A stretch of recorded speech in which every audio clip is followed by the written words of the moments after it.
Bueno, pues en el contexto de un curso de verano sobre la filosofía del comercio, es obligado, evidentemente, hacer un comentario a la obra que el propio autor, don Antonio Escotado, presentó aquí hace 3 días, el lunes, titulada, y el título, como todo título, no es neutral, creemos, ni es inocente, sino que implica ya unos compromisos teóricos que después dicen algo, o a veces bastante, sobre cómo está construida la obra.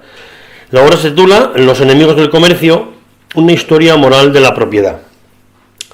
Queremos comentar algunas cuestiones que creo que además son necesarias en un contexto como es el de la filosofía. No es el mismo el contexto de una historia de la economía o de una historia de la sociología que el contexto de unas jornadas de filosofía, porque el mejor homenaje que se le puede hacer a alguien en materia filosófica, precisamente, el mayor reconocimiento que se le puede hacer a alguien, a un autor en materia filosófica, es precisamente establecer, si no unas discrepancias, sí unos parámetros críticos desde los cuales tomar posicionamiento para la obra, lo cual no quiere decir que se le niegue ningún mérito, sino todo lo contrario, ¿no? Sino que reconociéndole el mérito de lo que se ha hecho, pues poder establecer algunos marcos de discrepancia, ¿no? Algunos marcos de conexión con lo que ha pretendido el autor. Yo quiero empezar refiriéndome a algunas cuestiones que también él expuso aquí, y que como esto se va a ver, pues es importante, ¿no?, que se diga. El autor comentaba, por un lado, que el marco de la filosofía crítica, como el que desarrolló Gustavo Bueno, requiere bucear en la tradición filosófica, ¿no? Y ese bucear en la tradición filosófica con pretensiones de elaborar un pensamiento que beba de las fuentes implica remontarse a las mismas. Y al remontarse a las mismas supone que la filosofía, como saber del ámbito de difusión helénica y latina, está preñado, y el español, que además es un idioma filosófico per se, está preñado de conceptos y de ideas que muchas veces requieren el pulimentado técnico de la propia obra, del propio taller filosófico, ¿no? Algunos hemos dicho que el filosofar como saber mundano no es el sistema, pero que no se puede filosofar académicamente sin tener primero una serie de coordenadas teóricas a las que llamamos sistema, o por decirlo de otra manera, taller, o por decirlo de otra manera, caja de herramientas, muchas veces es una metáfora que hemos utilizado. Entonces, comentar o precisar, sin ir a este estudio, que no procede afirmar que a veces la academia filosófica, sea esta universitaria o extrauniversitaria, pueda incurrir en pedantería, porque evidentemente si la filosofía occidental, por ejemplo del seno del idealismo alemán, ha avanzado, es precisamente porque muchas palabras del uso cotidiano pues tienen después en la tradición filosófica una elaboración muy depurada. Voy a recordar yo aquí 3. La propia noción de entretejimiento, tal y como la maneja el materialismo filosófico, pues procede de la tradición platónica, del sofista platónico, del Teeteto, de la doctrina de la Simploqué, si mal no recuerdo, hace referencia al oficio de cestería, ¿no?, de tejer y de elaborar cestos, lo cual ya remite a las técnicas artesanales como saberes prácticos que están a la base de las ciencias y también de conceptos que después pueden tener una gran fertilidad o virtualidad filosófica. O, por ejemplo, el concepto de trascendental en Kant, que tiene un sentido muy distinto al de la tradición escolástica, que Kant le da un sentido en el alemán de la época muy distinto al que tenía o al que tiene cotidianamente en español, como muchas veces explicaba Gustavo Bueno. O el concepto de augeum como sustantivo en la filosofía hegeliana, a partir de la doctrina de la ciencia, de la filosofía de la ciencia, o de la doctrina de la ciencia de Fichte, y de la filosofía de la naturaleza de Schelling, pues Hegel da un nuevo sentido a esta noción, que si mal también no recuerdo, y estoy hablando de memoria, en el idioma vulgar alemán, pues significa coger algo, elevarlo a una nueva posición y cancelar las contradicciones. Entonces, quiero decir que en España se genere una terminología filosófica no es pedantería, es simplemente honestidad intelectual propia de una nación que no tiene nada que envidiarle a otras naciones, por más que la propia tradición filosófica escolástica española de los siglos XVI y XVII tenía ya un tejido instrumental muy fino del que eran usuarios, pues, por ejemplo, los intelectuales que dieron, y dicho intelectual en el mejor sentido, que dieron forma y corpus jurídico y moral a la conquista de América y al imperio español como imperio generador. Esto como primera precisión que queríamos hacer, dadas las palabras que el otro día aquí escuchamos, y repito, sin ir a este estudio, por parte de don Antonio Escotado. En segundo lugar, una cosa que a mí me ha llamado la atención es que yo le pregunté el otro día, y esto es importante, bueno, vamos a ver, ¿por qué lo has titulado? El subtítulo muchas veces dice bastante más de lo que parece, una historia moral de la propiedad. ¿No podría haberse llamado también una historia ética de las diferentes corrientes o ideologías comunistas? Y él me dijo que sí, lo cual quiere decir que habría que tener una teoría de la moral y de la ética, cosa que el autor no expone en el libro. El autor da por supuesto que hay una definición de moral que todo el mundo más o menos entiende. Igual que una cosa que evidentemente se hubiese hecho distinta desde las coordenadas del materialismo filosófico es elaborar una teoría de teorías del comercio. El autor tampoco tiene una teoría de teorías del comercio, parece que de manera intuitiva da por sentado que la gente sabe lo que es el comercio. El otro día aquí Luis Carlos Martín Jiménez nos ilustró muy bien la diferencia entre comercio y mercado, entre las relaciones dinerarias frente a las relaciones monetarias.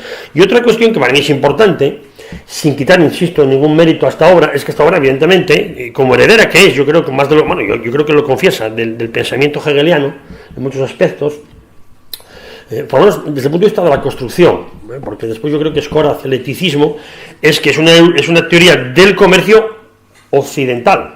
Es decir, que aquí el concepto de comercio que podría haber en las sociedades, si es que lo había, claro, tampoco se discute, ¿no? En las sociedades bárbaras de África, o en las sociedades, digamos, del salvajismo medio o inferior de lo que es Norteamérica o Sudamérica, o el tema del modo de producción asiático, por ejemplo, que es uno de los temas que además perfectamente aborda Marx en su lectura de los Grundrisse ya en los años 72-74, pues se echa de ver la obra, porque precisamente lo que plantea Marx es que el hecho de que, yo lo planteé también en un ensayo que tengo por publicar, es que el hecho de que no aparezca el modo de producción asiático, por ejemplo, en la obra de Engels, El origen de la familia, la propiedad privada del Estado, dice mucho de por qué con las categorías marxistas no se podía entender una sociedad como la asiática, donde había propiedad pero no había comercio, por ejemplo. Es decir, es un tema importante, ¿no? ¿Por qué el marxismo no fue capaz de entender el modo de producción asiático? Incluso algunos afirman que Hegel entendió mejor, aunque sea desde coordenadas idealistas, por qué las sociedades asiáticas eran sociedades sin sujeto, sin sujeto activo, y Marx no lo entendió, tal vez de una manera tan precisa. Si el propio autor hubiese tenido a bien el leerse La vuelta a la caverna, de don Gustavo Bueno, pues posiblemente hubiese dado un giro distinto a su obra, ¿no?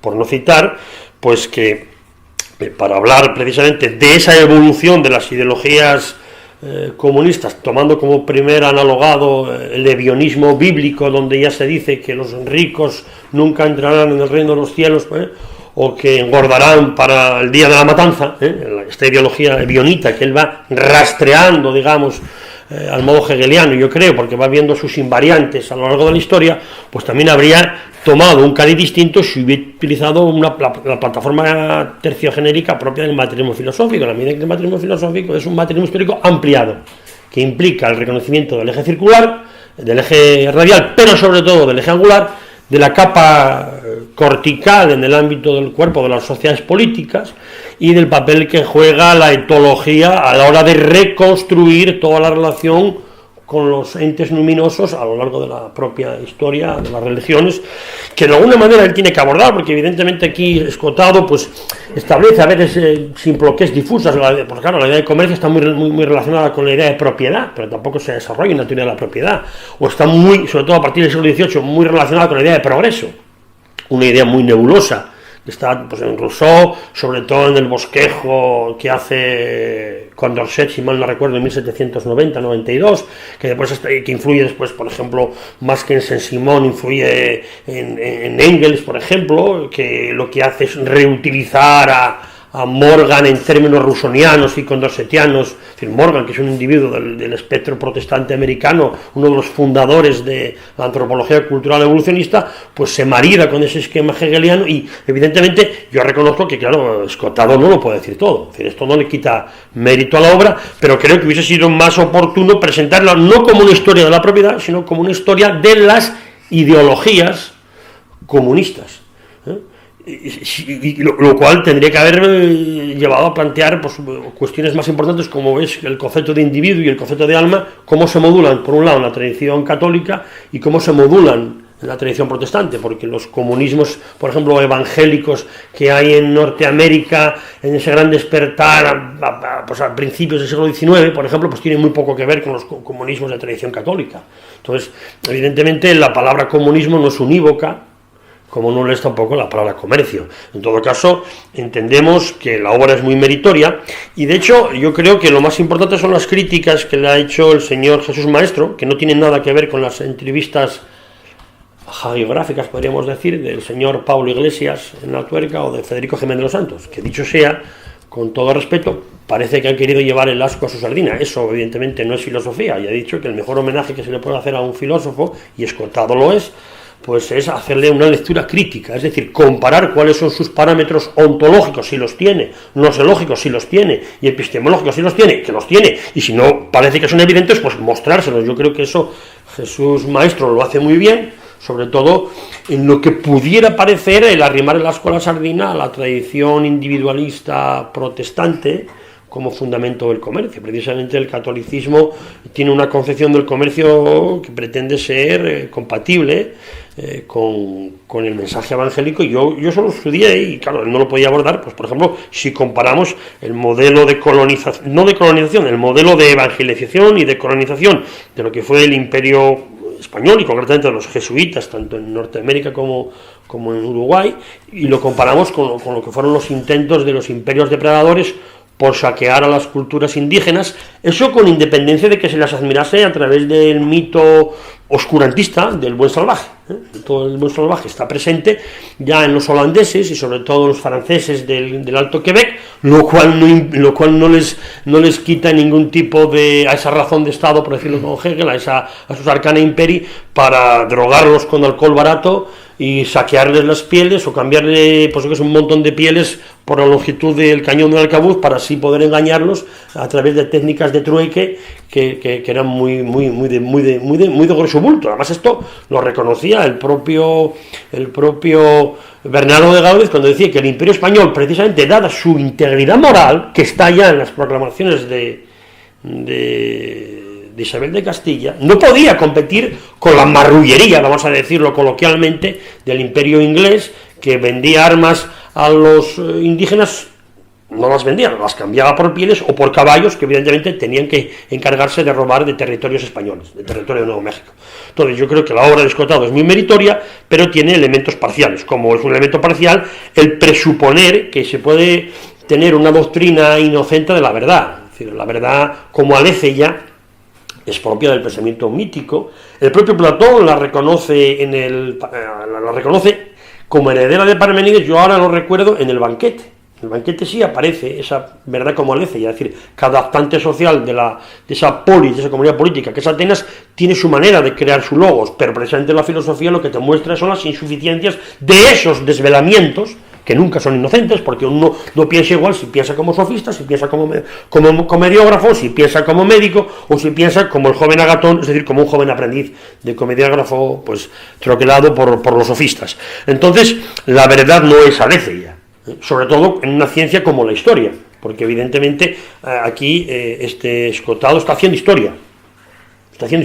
Historia y sociología. Yo me preguntaba estos días si sobre todo su volumen 2 es más heredero de una metodología estructuralista, tipo alfa 2, en el sentido de que partiendo de la invariante que es el ebionismo, que ya está en tiempos bíblicos, esa invariante constantemente como un agua subterránea va emergiendo en épocas de crisis, pues yo qué sé, tanto en la Alta Edad Media como a finales de la Edad Media y inicios del Renacimiento con Lutero o Hughes, es decir, que habría yo creo que hay a lo mejor él no es muy consciente, yo creo que ahí sí hay elementos estructuralistas en la metodología con la cual él ha construido su obra, me refiero a Escotado, y también hay elementos, digamos, de metodología beta 1 o 2, o sea, lo que llamamos el verum ex factum. Es decir, porque además él aquí lo confesó, ¿no? Yo lo que he hecho es recopilar datos. Pero claro, la verdad no es discrecionismo. O dicho de otra manera, vale, podemos aceptar el discrecionismo como una metodología, pero sabemos que no es la única metodología en ciencias humanas. Frente al discrecionismo, que opera con la estructura de un modus ponens, los hechos generan por sí mismos las teorías, si tenemos los hechos tenemos la teoría, que es un poquitín lo que parece al terreno al que lo llevaba, por las entrevistas que yo vi, pues el señor Jiménez de los Santos. Bueno, pues hecho aquí una crítica al comunismo, y el comunismo por sí mismo es malo. Ya lo sabemos desde los tiempos bíblicos, ¿no? El comunismo es, digamos, el pensamiento de los débiles. Que yo creo que también está aquí un poco presente, porque yo creo que hay una serie, yo creo que Escotado, que además es un buen conocedor del joven Hegel, utiliza bastante la dialéctica del amo y el esclavo. La dialéctica del amo y el esclavo yo creo que está bastante presente en su reconstrucción histórica. Es verdad que preñada de psicologismos, y esta es una crítica seria que se le podría hacer, ¿no? Criticar a ciertos autores por razones psicologistas. Bueno, pues si Marx se acostó, no se acostó, dejó preñada a una, pues yo creo que esas cuestiones en una obra de... Yo sé que eso en los debates televisivos vende mucho, pero claro, eso sería reducir la filosofía a telebasura. Yo creo que una figura como Marx se merece una crítica severa, como la que ha hecho Gustavo Bueno, como la que ya la hizo en los años 70, cuando inicia el proceso de un stulpo, uno de inversión del pensamiento marxista, sin caer en ese tipo de psicologismos. Pero bueno, como no quisiera yo pues agotar todo el tiempo, le dejo aquí al compañero que prosiga con las críticas constructivas a la obra de Escotado.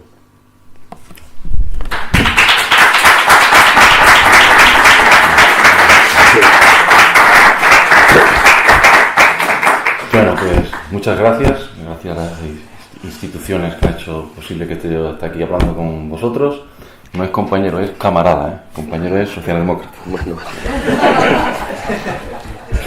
Bien, yo la obra de Escotado la conocí después de redactar mi tesis doctoral, ya de entregarla y depositarla. Y no sé que el tomo 1 es del año 2008 y este creo que es 2013, y el 2017, coincidiendo con el aniversario de la Revolución Rusa, pues lo han publicado este año. Claro, yo no estaba tanto ni del 1 ni del 2 y del 3 menos, porque era de este mismo año reciente, entonces no he podido yo incorporarlo a la crítica de mi tesis doctoral. Ahora bien, como una tesis doctoral da para futuras publicaciones, pues lo estoy incorporando a esas futuras publicaciones. Bien, Antonio Escotado Espinosa. Tiene un nombre muy filosófico, aunque es conocido como Escotado. Bueno, sus más allegados lo llaman Escota o Escota. Yo, en fin, me referiré a él como Escotado o como Don Antonio. Bien. Y su libro, pues, bueno, su trilogía, pues es más bien yo diría más bien historia que filosofía de la historia. Aunque, sí, implícitamente, pues, desde luego que hay filosofía, como todos los libros de historia, al fin y al cabo. Y en el libro, Antonio Escotado, digamos, yo tengo, digamos, el interés de su obra, sobre todo a raíz de una entrevista que vi en internet con Federico Jiménez Los Santos, donde tanto entrevistador como entrevistado, de hecho el entrevistador hablaba más que el entrevistado, como es normal en su entrevista, pues manejaban tesis que estaban, digamos, en las antítesis de las que yo barajo, ¿no?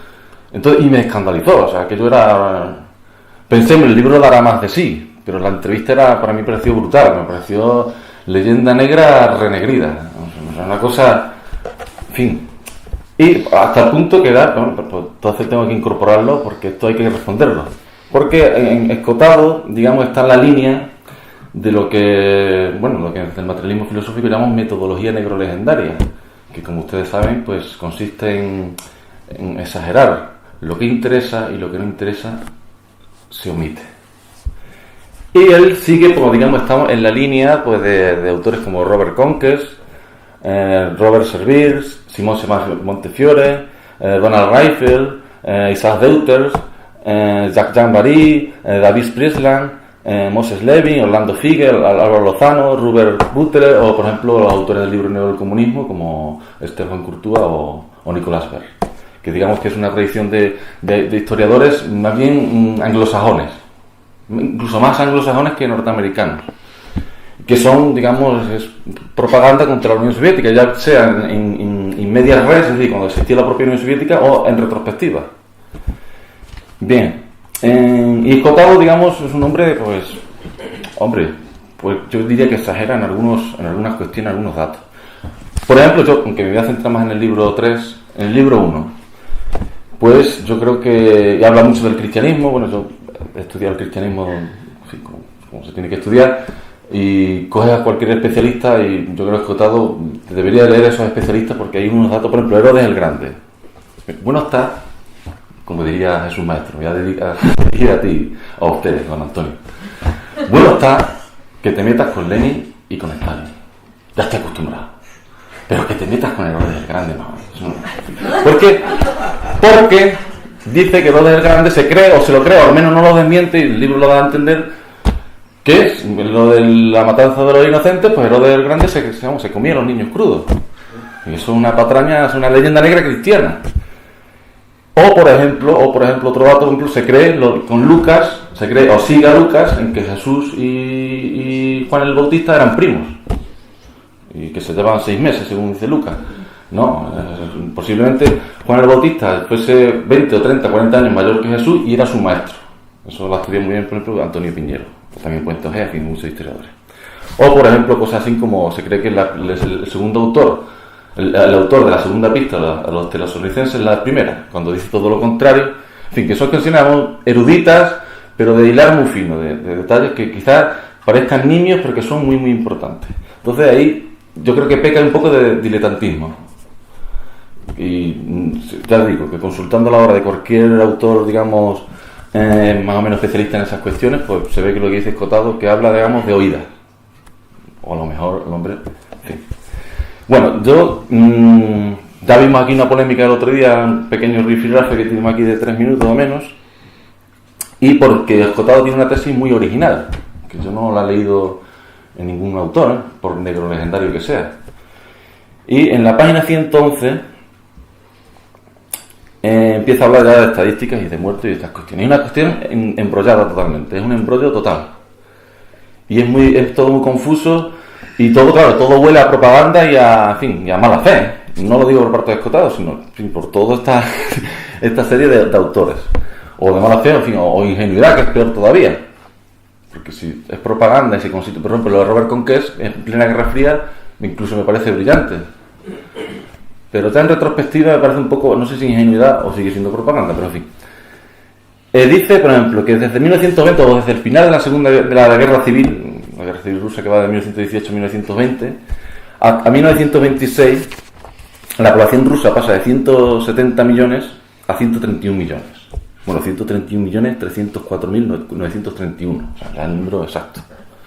No sabemos de dónde coger el dato, pero la cuestión está en cómo lo demuestra, o cómo trata de demostrarlo.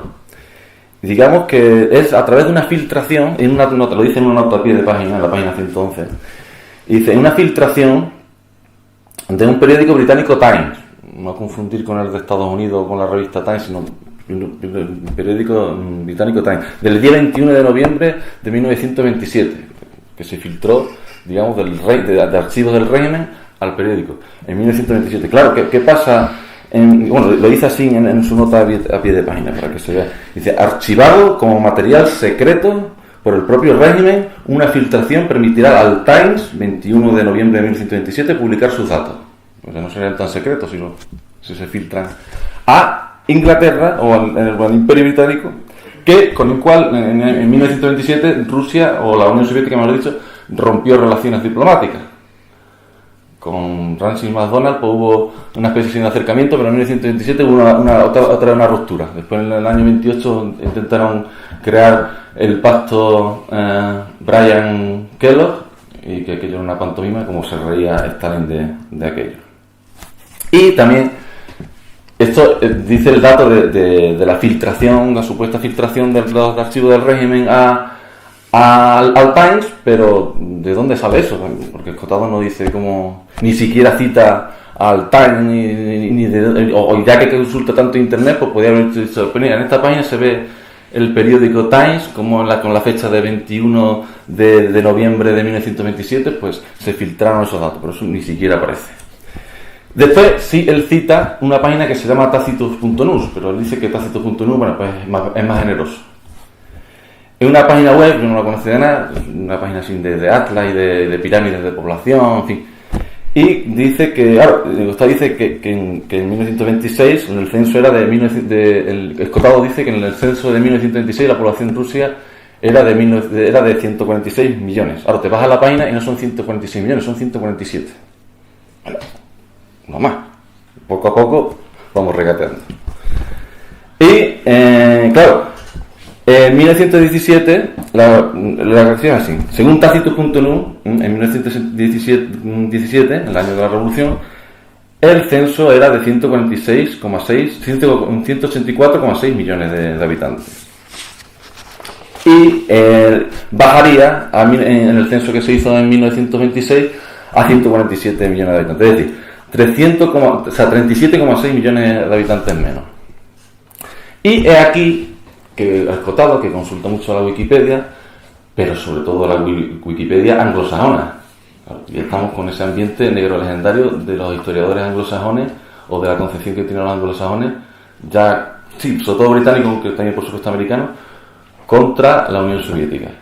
Pero de aquí, que hay un artículo muy bueno, me alegró mucho encontrarlo, me reí mucho cuando lo encontré, dije, qué bueno, porque podría haberlo citado. Yo, en el sentido de escotado, la crítica que quiero hacer es porque él, yo creo que nos estuvo comentando el otro día cuando estuve aquí, que él me parece que tiene un libro de odontología que se llama Sustancia y Realidad, ¿no? O Realidad y Sustancia, nos damos la vuelta de revés. Y ya le dijo que le sacó una segunda edición que era muy cambiada y muy mejorada. Pues yo le animo a que haga una segunda edición de este libro. Bueno, ya de esto también, su segunda, pues saque una tercera y una cuarta. Y que de este libro de 2017, pues que haga una segunda edición revisada, mejorada, con el ánimo de que mejore, don Antonio. Si yo no se lo digo, no es personal, es comercio. Bueno, son negocios. Y con el ánimo que mejore. Pero que consulte, por ejemplo, la Wikipedia, en español por lo menos, porque en un artículo que se llama Demografía de Rusia, la cosa tiene memoria. Yo cuando lo vi, me froté las manos.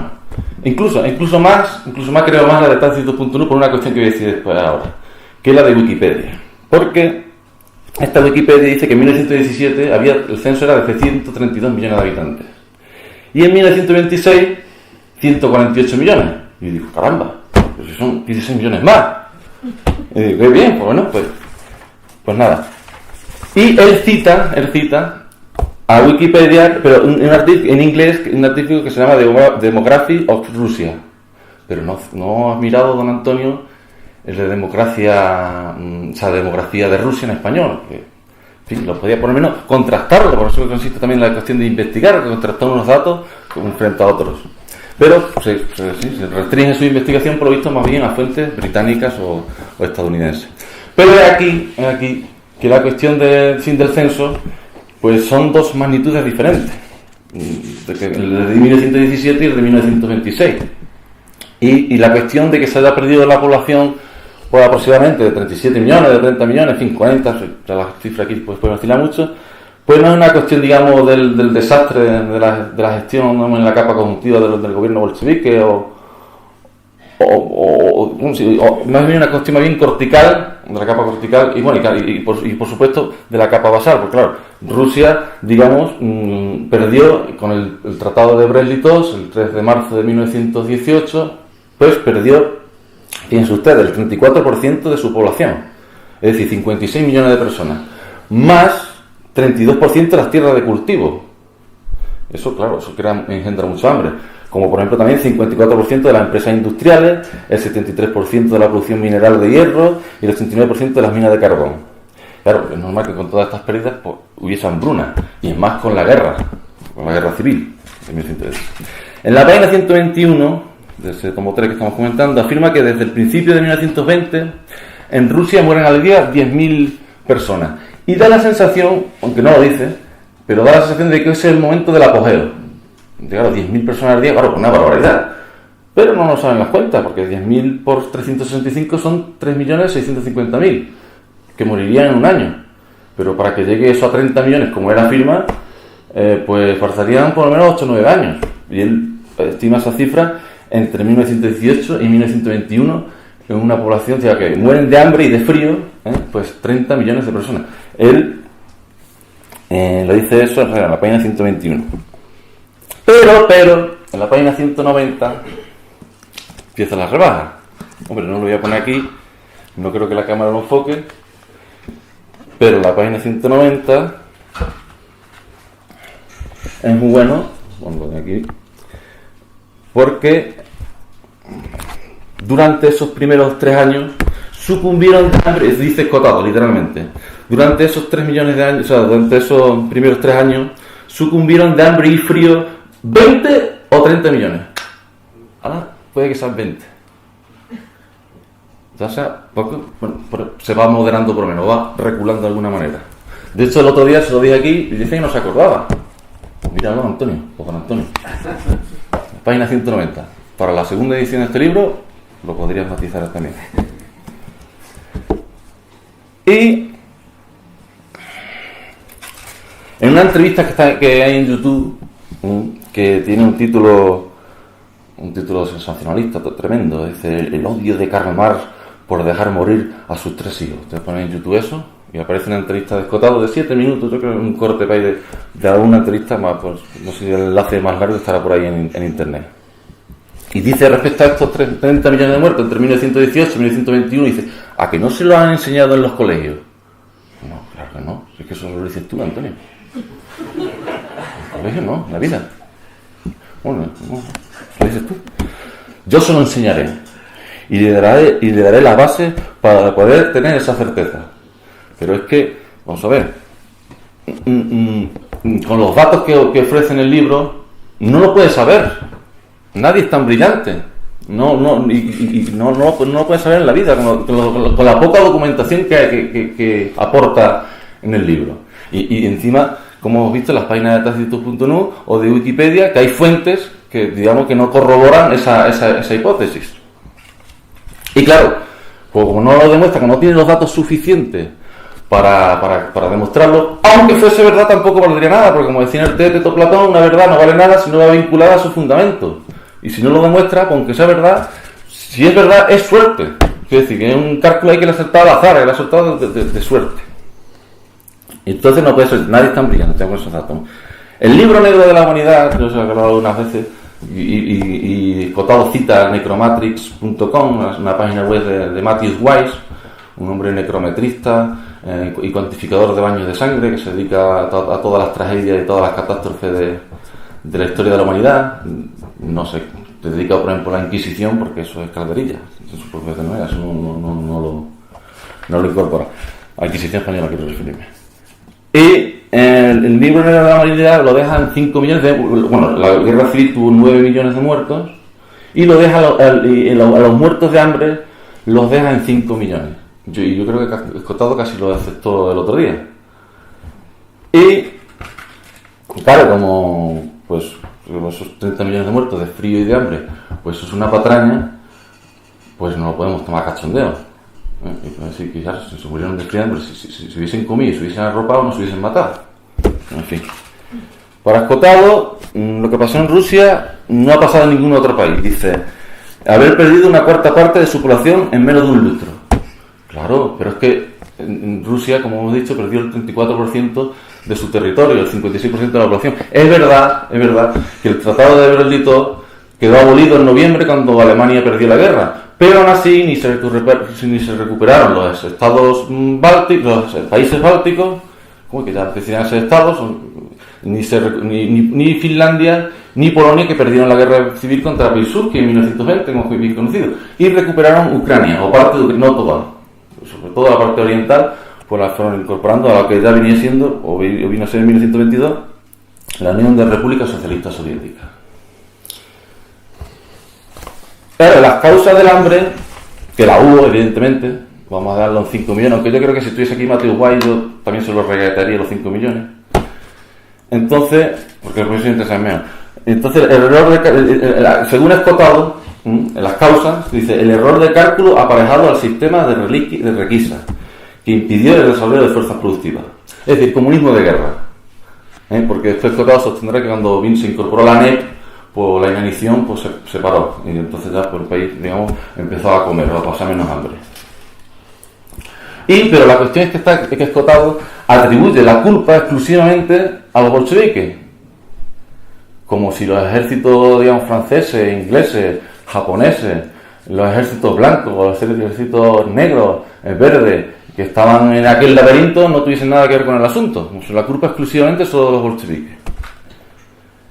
Y ahora, después, más adelante, en la página después, en la página 112, en la nota 86, escribe don Antonio. Y dice: durante las 3 décadas de Stalin, la población siguió mermando, o sea, siempre por abajo, por distintas causas, y solo iba a crecer sostenidamente desde mediados de los años 50. Solo en 1926 comprobó Stalin que el país había perdido la 4ª parte del censo en función de una guerra no sangrienta dictada por el destierro del lucro. Lo cual es falso, porque según Tacitus.news, que lo cita el propio Escotado, y también Wikipedia, la que no cita, la que yo sí cito, la de Democracia en Rusia, dice que en 1931 el censo era de 161 millones de personas. En 1939, 170,5 millones de personas. En 1940, 191,7. Claro, también es asombroso porque de 8 años asciende la población de 1931 a 1939, pues asciende, digamos, o 10 millones de personas, o 9,5, pero de 1939 a 1940 sube 20 millones, lo cual también me parece exagerado. Ahí yo ignoraré. Y, digamos, se produce el asombroso ascenso de 21,2 millones de habitantes en un año. Yo no sé hasta qué punto eso puede ser cierto o no. Pero aún así, Escotado no puede decir en su libro, siguiendo a Tacitus.news, que la población en la época de las 3 décadas de la era stalinista iba mermando, no, porque iba creciendo según las estadísticas que se pueda coger en cualquier censo, en cualquier fuente. No iba mermando la población, iba creciendo. Dice la estadística, en la página 226, dice: la estadística es allí un capítulo de la propaganda. Allí se refiere a la Unión Soviética. En la Unión Soviética la estadística es un capítulo de la propaganda. Tú no haces propaganda. No, tú no. Pero la Unión Soviética, la estadística es un cachondeo, cosa de la propaganda. Claro, y en los demás países tampoco es de la propaganda. No, por ejemplo, se cree, Escotado, a Robert Conques, en plena Guerra Fría, en su artículo Victim of Stalin, un comentario, víctima del stalinismo, cuando afirma según Robert Conque, que desde 1932 a 1946 pues se detuvieron a 18.207.000 personas. Hombre, a ver, yo creo que los chequistas eran hombres entregados. Un buen chequista, un comunista es un buen chequista, decía Lenin. Y un hombre entregado a la causa, incluso fanático, por supuesto que los había. Pero 18 millones de personas, detener a 18 millones de personas en 14 años, no hay policía secreta, serían superhombres si lo hiciesen. Además, si lo hiciesen, tendría mérito. No lo digo. ¿Cómo vas a detener a 18 millones? Es imposible, o sea, eso sería, vamos, o se podría hacer en todo el mundo, pero no es el terreno, y menos aquello, menos allí en la Unión Soviética. La cifra por sí misma pues es ridícula, 18 millones. Las cifras reales, o bueno, más o menos moderadas o menos propagandistas, menos sensacionalistas, pues las he tomado, pero bueno, de Moses Levin, pero que sigue a Kubitschek, y también está Víctor Zenkov, que claro, se detuvieron y ya no desde 1932 a 1946, sino desde 1921 a 1953, se detuvieron en total a 4.060.306 personas. Claro, de 18 a 4 millones, bueno, pues hemos recateado ahí por lo menos 14 millones. De las cuales, de estas personas que se detuvieron, pues 799.455 fueron sentenciadas a ejecución capital. Purgados, o eliminados físicamente. 2.634.397 fueron enviados a campos o colonias o a cárceles convencionales. 423.512 fueron desterradas, o deportadas a un asentamiento. Y 215.942 pertenecían a la categoría de otros, indefinidos. Eso, como repito, lo cojo de Moses Levin en el siglo soviético, pero que a su vez lo coge de Kurashvili, no Kubitschek, Urashvili, que es y también Víctor Zenkov, más o menos también varias y además son historias, por ejemplo, Zenkov ni es comunista ni nada por el estilo. Pero el tratado es que exagera mucho en las cifras, no sé por qué, porque cita a Bing Crosby, un cantante y también que era actor, en fin, supongo que su momento de apogeo sería en los años 40, años 50, años 60. Y dice, yo haciendo el libro en la página, la nota 36, una nota a pie de página, en la página 428. Y yo leyendo aquello, decía, y Bing Crosby vendió 1.000 millones de discos. Digo, no. Millones de discos no vende nadie. Y yo no lo sé, yo tampoco sé a quién ha vendido más discos, cómo va la cosa de los discos, pero es que solo la cifra 1.000 millones, que eso significaría que la población por aquel entonces de la humanidad había, no sé, por los años 50, a lo mejor no había 3.000 millones de habitantes o 4.000. Eso significaría como que de uno de cada 3, uno de cada 4 se habían comprado discos, o habían comprado un disco de Crosby. Me pareció una barbaridad. Ahora, consultando a la Wikipedia otra vez, que tienes que consultarla más en español a menudo, que a lo mejor Antonio, que a lo mejor te vendría bien consultar. Además, el español es un idioma filosóficamente más potente que el inglés. Eso es dejarte mucho más. Además, estoy seguro que de que Hume o Berkeley o cualquier filósofo es más contundente en español que en inglés. Su filosofía es más contundente en español que en inglés.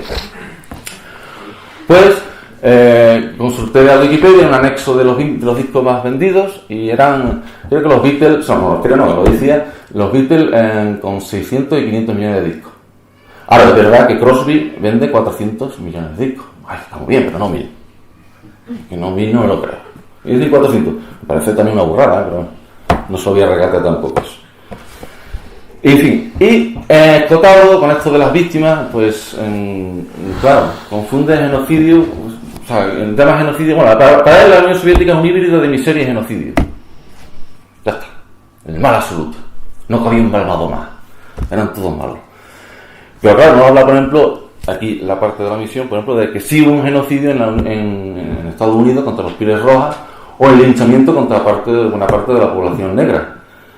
Pero él hace una distinción ad hoc entre genocidio racial y genocidio social, pero genocidio racial pues redundante, y genocidio social ya no es genocidio, porque genocidio es matar a una etnia en concreto, por motivos, en fin, racistas o lo que sea, o una etnia con una cultura, pero no es la Unión Soviética, o sea, el hecho de que se reprima mucha gente, se reprima millones de personas, no es genocidio. El hecho de que se mate mucha gente no es genocidio, porque el genocidio es por cuestiones raciales, étnicas, y no por razones estrictamente políticas o contrarrevolucionarias, decían la terminología de los soviéticos.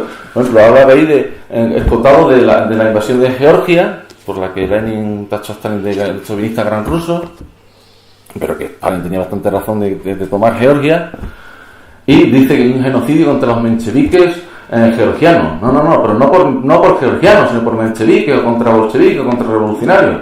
No porque fuesen georgianos, porque el propio Stalin era de Georgia, ¿no? Después, en la página 245, dice que Lenin es pusilánime, una pusilanimidad física. No, Lenin pusilánime, mándatela, mándatela. Pero Lenin pusilánime, ¿cómo va a ser Lenin pusilánime? Así hizo una revolución. ¿Qué pusilánime hace una revolución?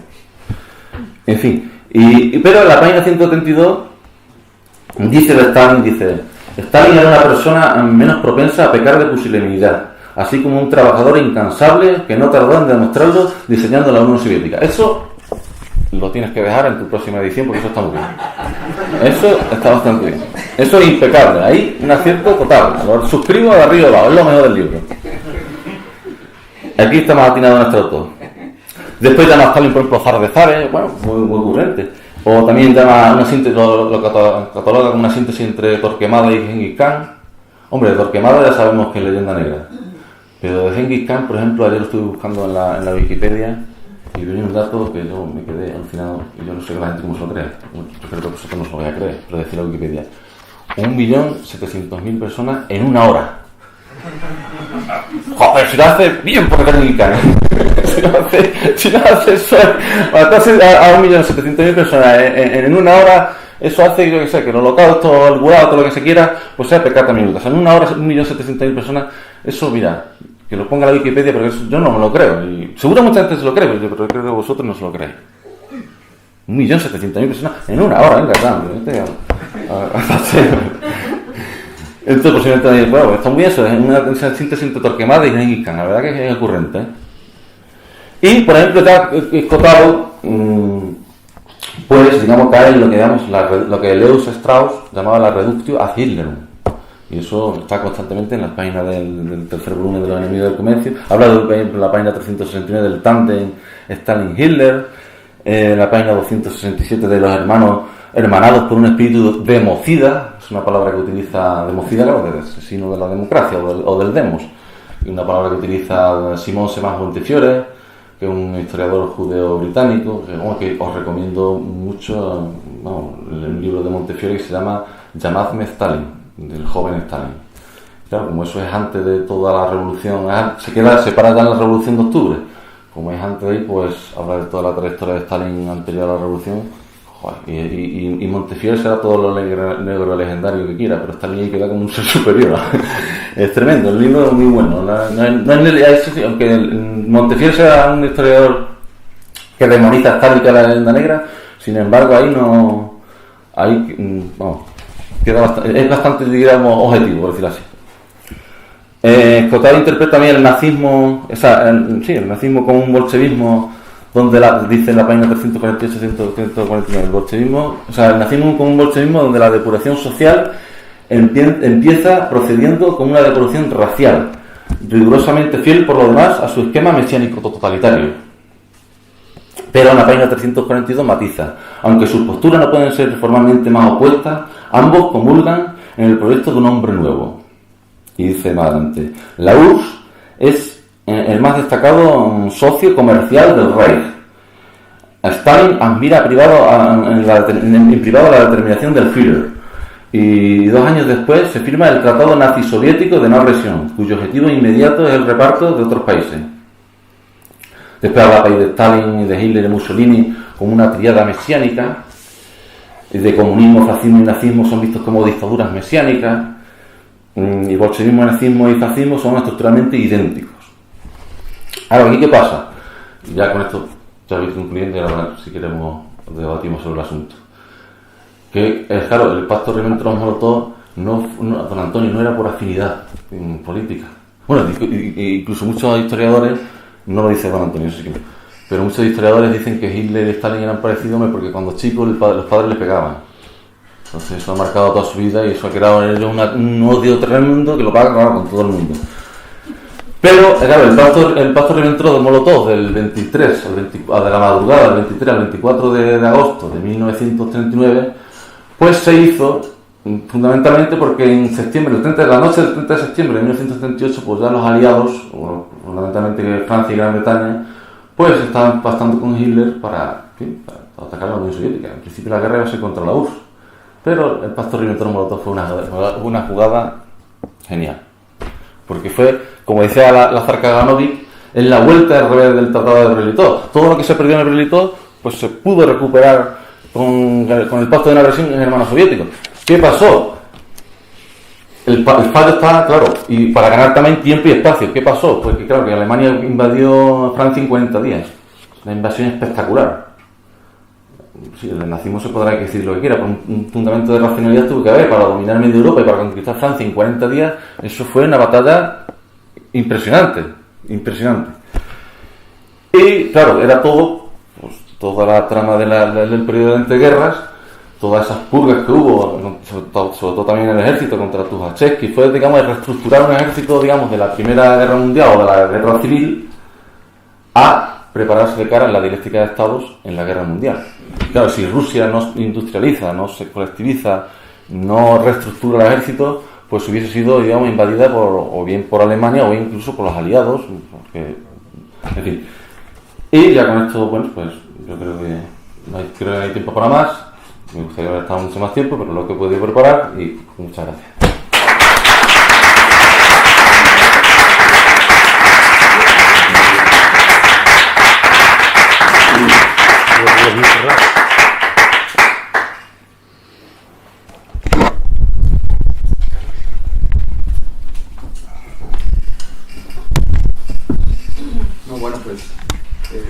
Felicitarte felicitarte, Daniel, porque has hecho una labor muy cuidadosa en los puntos que has tocado. Y bueno, lo que has dicho no se puede interpretar como incluso como una labor minuciosa, ¿no? De decir, es de detalles, no es de fondo, porque yo no soy cercano a la obra de Escotado de ninguna manera, pero tenemos una mínima idea de algunas tesis de él, ¿no? Y que has hecho lo que ahora representa, no solamente en particularmente a este personaje, sino también a una forma ahora de filosofar o de quien se pasa por tal, ¿no? Es que se ha vuelto una forma sin rigor alguno, pero no dicho como un tópico, ¿no? Sino como presenta las problemáticas que ahora tiene. Entonces yo me atrevería, en función del puñado de cosas que he leído de Escotado y entrevistas que hemos visto, diagnosticar lo siguiente rápidamente a razón de lo que se ha dicho aquí. Claro que la crítica que se hace a este hombre pues no es tópica o no parte de ciertos supuestos o cosas ya sabidas. A mi entender o a mi juicio, yo creo que el problema esencial del grueso de la obra es una cuestión de conceptos y de definición, pero dicho no tampoco de manera tópica, sino en lo siguiente.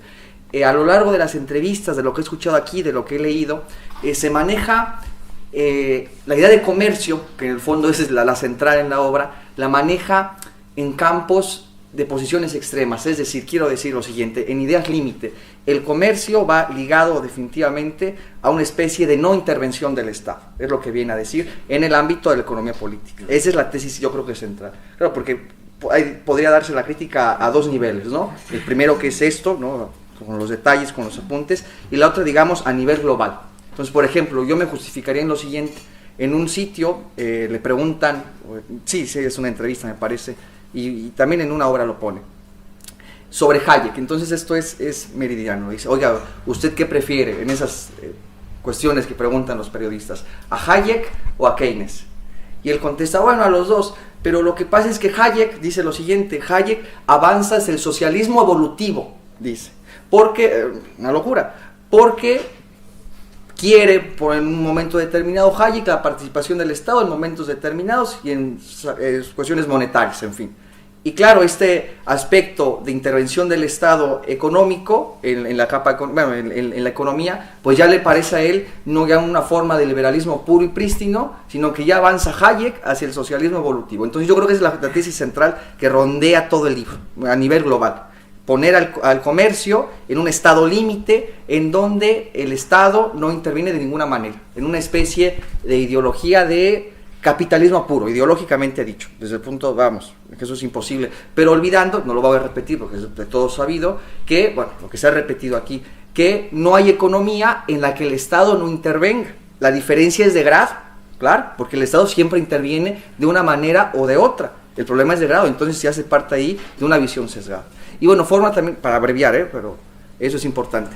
También cuando dice que los socialismos, que se puede dar en un sentido genérico, tal vez la idea de socialismo aquí, tratando de diagnosticar la obra, pero hablando de la URSS, que me ha gustado mucho que tú también rescates ese papel fundamental en la historia de la Unión Soviética, cuando dice Escotado que el caso de la URSS, pues siempre son enemigos del comercio. Bueno, sigue navegando esta idea de comercio y que, como el profesor Gustavo Bueno Sánchez también ha indicado, y bueno, y otras conferencias muy importantes, y el propio don Tomás, la idea de comercio pues juega a distintas escalas.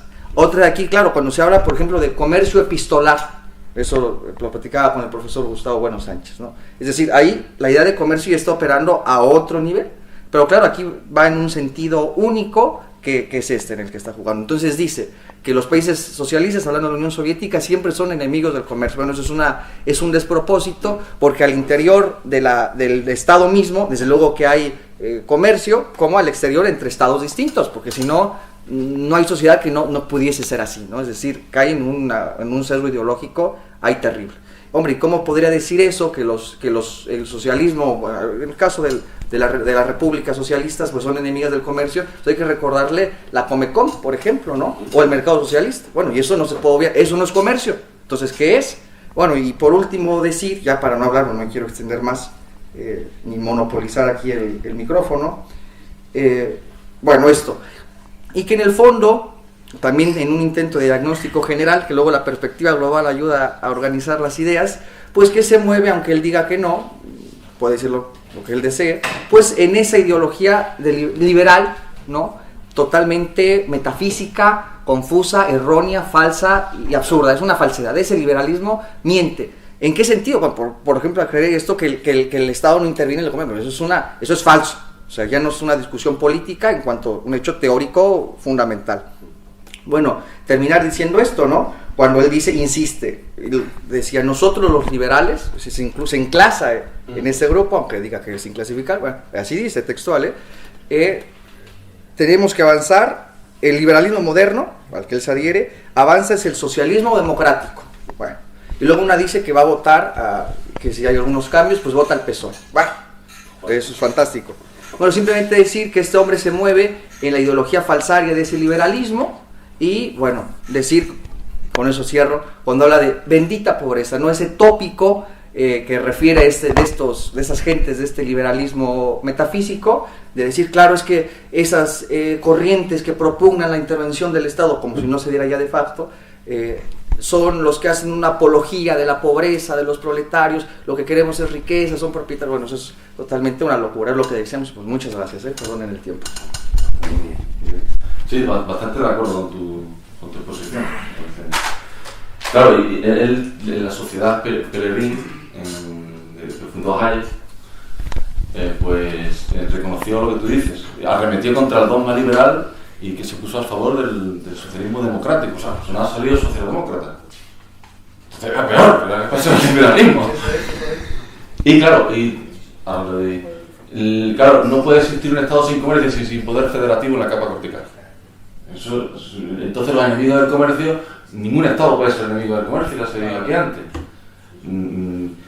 Y claro, no puede, es que es imposible, o sea, no, es como si prescinde del poder militar o del poder diplomático.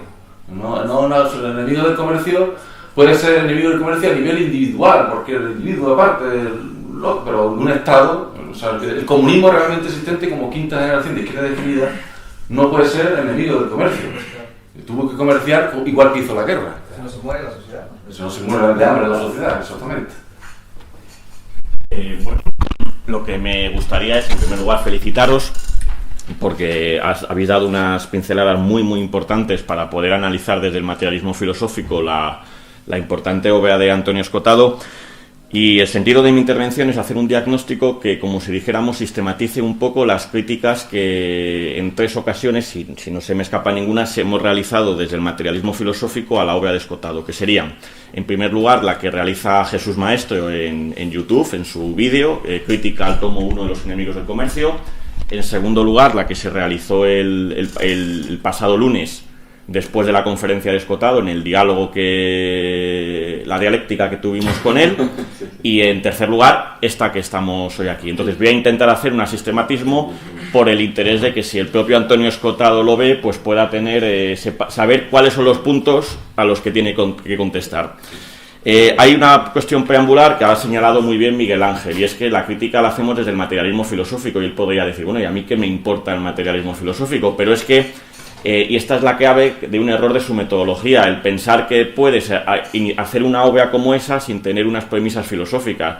Otra cosa es que tú no sepas cuáles son, y eso es peor. Nosotros por lo menos las ponemos delante, y la verdad no consistirá entonces en cuál es más potente, si nosotros somos capaces de recubrirle a él o él a nosotros. Entonces, con esto en perspectiva, es decir que comienzo con las críticas. Hay unas críticas que serían más ligadas a la forma de esa obra, que son fundamentalmente 2, y que las ha mencionado muy bien Miguel Ángel Navarro. En primer lugar es la metodología descripcionista que él dice usar. Él piensa que si uno va a bancos de datos ecuánimes, llega a las mismas tesis. Él dice siempre que él no tenía tesis en el libro, que él simplemente ha sido el estudio, el encontrar los datos e irlos desarrollando, lo que le ha llevado a esa obra. Bueno, eso es una posición que a día de hoy en gnoseología, en filosofía de la ciencia, nadie sostiene. Es decir, todo el mundo tiene teorías, y son las teorías las que nos permiten enmarcar los hechos y proseguir los análisis. Lo que a lo mejor él tiene que investigar es cuáles son las teorías que están detrás. O a lo mejor lo que tiene, como también se ha comentado, es que él no tiene una teoría del comercio, no tiene una teoría de la propiedad, y lo que hace es hablar un poco de prestado, mezclando de una forma ecléctica teorías de unos y otros. Claro, esto casa muy bien con lo que ha comentado también Navarro, de que su concepción de la verdad era la verdad como aletheia, como descubrimiento. pero claro, esa concepción de que si uno estudia los hechos llega a esto, queda totalmente desbordada cuando, por ejemplo, en la historia del comunismo hay miles de libros y hay posiciones totalmente enfrentadas. Entonces, ¿cuáles son los hechos reales? Pues es que no hay hechos verdaderos, es que esa es la clave. En segundo lugar, la segunda crítica formal tiene que ver con la perspectiva, que como también ha mencionado Navarro. Él dice asumir una perspectiva moral. Eso sería en el plano emic. En el plano etic es una perspectiva ética. Una perspectiva que sobre todo él liga a la idea de libertad. Y el problema es que con esa perspectiva es muy difícil reconstruir la historia prácticamente de la humanidad como él hace en los 3 tomos. ¿Por qué? Porque el concepto central de esa historia está ligado a la política y entonces el centro ya no es la libertad sino la autaxia. La autaxia de los estados y de los imperios. Y entonces, claro, la perspectiva del análisis cambia radicalmente. Entonces, a estas 2 críticas formales, metodológicas, se unirían una serie de críticas ya yendo al contenido, a la materia de los propios libros, que muy rápidamente serían las siguientes. En primer lugar, él reduce el comunismo prácticamente, el comunismo político lo entronca enseguida con el comunismo religioso. Claro, eso lo puede hacer por la perspectiva ética o moral que ha tomado. Si tomas una perspectiva política, donde los parámetros es el Estado, ya no puede ligar de manera tan fácil a Stalin, a Lenin, a Marx, con Jesús o con el Sermón de la Montaña. El corte ya sería tremendo. Entonces, claro, él cuando habla del mesianismo de Stalin es porque está usando esas coordenadas del poboísmo, del levionismo, y entonces es lo que le permite unir. Pero yo creo que aquí la cuestión filosófica no está en unir, sino en separar y clasificar. Insisto, la escala tiene que ser la del Estado, no la del individuo. La siguiente crítica material tiene que ver con lo que se desprende de los 3 libros. Es una especie de agustinismo, una concepción agustina, igual que San Agustín diferenciaba la ciudad terrenal, la ciudad de Dios, Roma, Babilonia. Aquí lo que nos encontramos es amigos, enemigos del comercio, continuamente en un maniqueísmo que se va repitiendo a lo largo de los tomos. Atenas frente a Esparta, Grecia frente a Roma, católicos frente a protestantes, la Revolución Americana frente a la Revolución Francesa. Son continuamente... Sociedad comercial, sociedad militar feudal. También, o sea, son esos maniqueísmos con los que funciona. Siguiente cuestión material, que es una de las que más, como le dijo Jesús Maestro, no puede ser que en el libro se dedique un capítulo a Holanda, como amiga del comercio, por cierto, sin mencionar el uso de la piratería holandesa o del esclavismo, y no se dedique más que una línea o 2 al Imperio Español. Es decir, el Imperio Español... Bueno, desde la perspectiva que él asume, más amigo del comercio que el Imperio Español, que abre el mercado mundial, y que cuando se independizan los virreinatos americanos, el nivel de vida en la América hispana era muy superior al de la Norteamérica. Esto lo tiene muy estudiado Roca Barea. Pues es que no se puede despachar. Entonces, como le dijo Jesús Maestro, Antonio, tienes una cita con el Imperio Español. Y en quinto lugar, ya yendo a análisis más particulares, más ligados al tomo 2, tomo 3, pues claro, el análisis de Marx está apañado totalmente de psicologismo. Es decir, es un análisis en la cual, pues que si era analfabeto, que si la letra, que si cuando le está ya afeitándose el grano y mancha de sangre el espejo dice, pagará la burguesía. Pues, claro, es un análisis que... Es decir, yo valoro mucho la ironía y el humor de Escotado, que es una cosa que se agradece muchísimo en sus libros, pero ciertamente eso que luego él repite mucho en las entrevistas no puede ser el núcleo del análisis, no son los pilares del análisis, por favor. Y el último cuestión, pues los análisis que tú has planteado muy bien, Daniel, de la Unión Soviética, con los millones de muertos, y un análisis de la Unión Soviética en unos términos, de nuevo, pues mesiánicos, individualistas, pero que no toman en cuenta la eutaxia. Y aquí hay que analizar, yo creo... estaría bien, como sugerencia, que leyese el prólogo al libro de Miseria de la Novedad, que no me acuerdo de quién era el autor, Pedro de Silva, que hace bueno, donde analiza la caída de la Unión Soviética y dice que no tiene sentido estudiar la caída, es un libro además del 90 y poco, si no recuerdo mal, estudiar la caída de la Unión Soviética en términos como que ha fallado el comunismo y fueran causas totalmente endógenas, como si la dialéctica de estados e imperios, el acoso a la Unión Soviética, Afganistán... también, por supuesto, Vietnam para los americanos, es decir, ese juego que hay entre los estados e imperios no hubiese jugado ningún papel. Y finalmente, porque no parezca que tenemos un emperramiento con la obra de Escotado, me gustaría, sin perjuicio de haber señalado como suaviter in modo, fortiter in re, ¿no? Por decirlo con Hayek, ¿no? Que señalar también los puntos de contacto que podemos tener con él, que puede ser interés para que no se vea que esto es una cosa casi personal, sino comercial, como dices, Daniel. ¿Qué puntos de contacto desde el materialismo filosófico podemos tener con Escotado? Aunque sean, como muy bien decía Luis Carlos, coincidencias accidentales más que sustanciales. La reivindicación de la ontología de Escotado es ternaria, él habla de entidades de tercer tipo, lo cual, aunque de una manera muy light, puede entenderse con nuestro tercer género de materialidad, su reivindicación de Hegel, la crítica que él hace al fundamentalismo científico, a que no existe la ciencia con mayúsculas, también muy interesante, la crítica que él hace a la idea de tolerancia, diciendo que no es una virtud, eso también entronca muy bien con el materialismo filosófico, la valoración del Estado que hace frente a los anarcoliberales, la entrevista aquella que hemos comentado alguna vez en el Juan de Mariana, donde él dice que el Estado es el gran invento, que los culpables son los gobiernos, pero nunca el Estado. Eso entronca con la posición última de Hayek. Hayek en los últimos años suaviza mucho su anarcoliberalismo y defiende pues que si los estados se mantienen, como todo lo real en cierto modo guarda una racionalidad, será porque los estados tienen una funcionalidad y deben en cierto modo pervivir. Y luego también pues la reivindicación de un cierto socialismo genérico que hace Escotado, que encajaría con el artículo de Bueno de Notas sobre el socialismo. Yo creo que también ahí hay una conexión que puede ser interesante. Y por último, por no extenderme, pues su estoicismo moral, que es algo que para nosotros también es muy querido, ¿no? Como él siempre dice, esa fuente de alegría espinosista que es el estudio. Sí, yo me parece perfecto lo que has comentado. Sí, insistir en una cuestión que tú comentaste, que yo creo que también, y probablemente tampoco se explicita, hay un componente nietzscheano en la obra de Escotado, por su propia formación. Creo que eso no lo dejó muy subrayado Maestro, que incidía mucho en la metodología orteguiana o en la influencia de la tradición orteguiana, por no decir del idealismo alemán, de los dualismos propios de la tradición del idealismo alemán en Ortega y presentes en él, pero yo creo que ese recurso a la ironía y al método psicológico, que ya está en Slagermacher y después en la tradición hermenéutica y que pasa por supuesto por Nietzsche, pues también está presente en él, por lo que decimos, porque juega con constantes dualismos.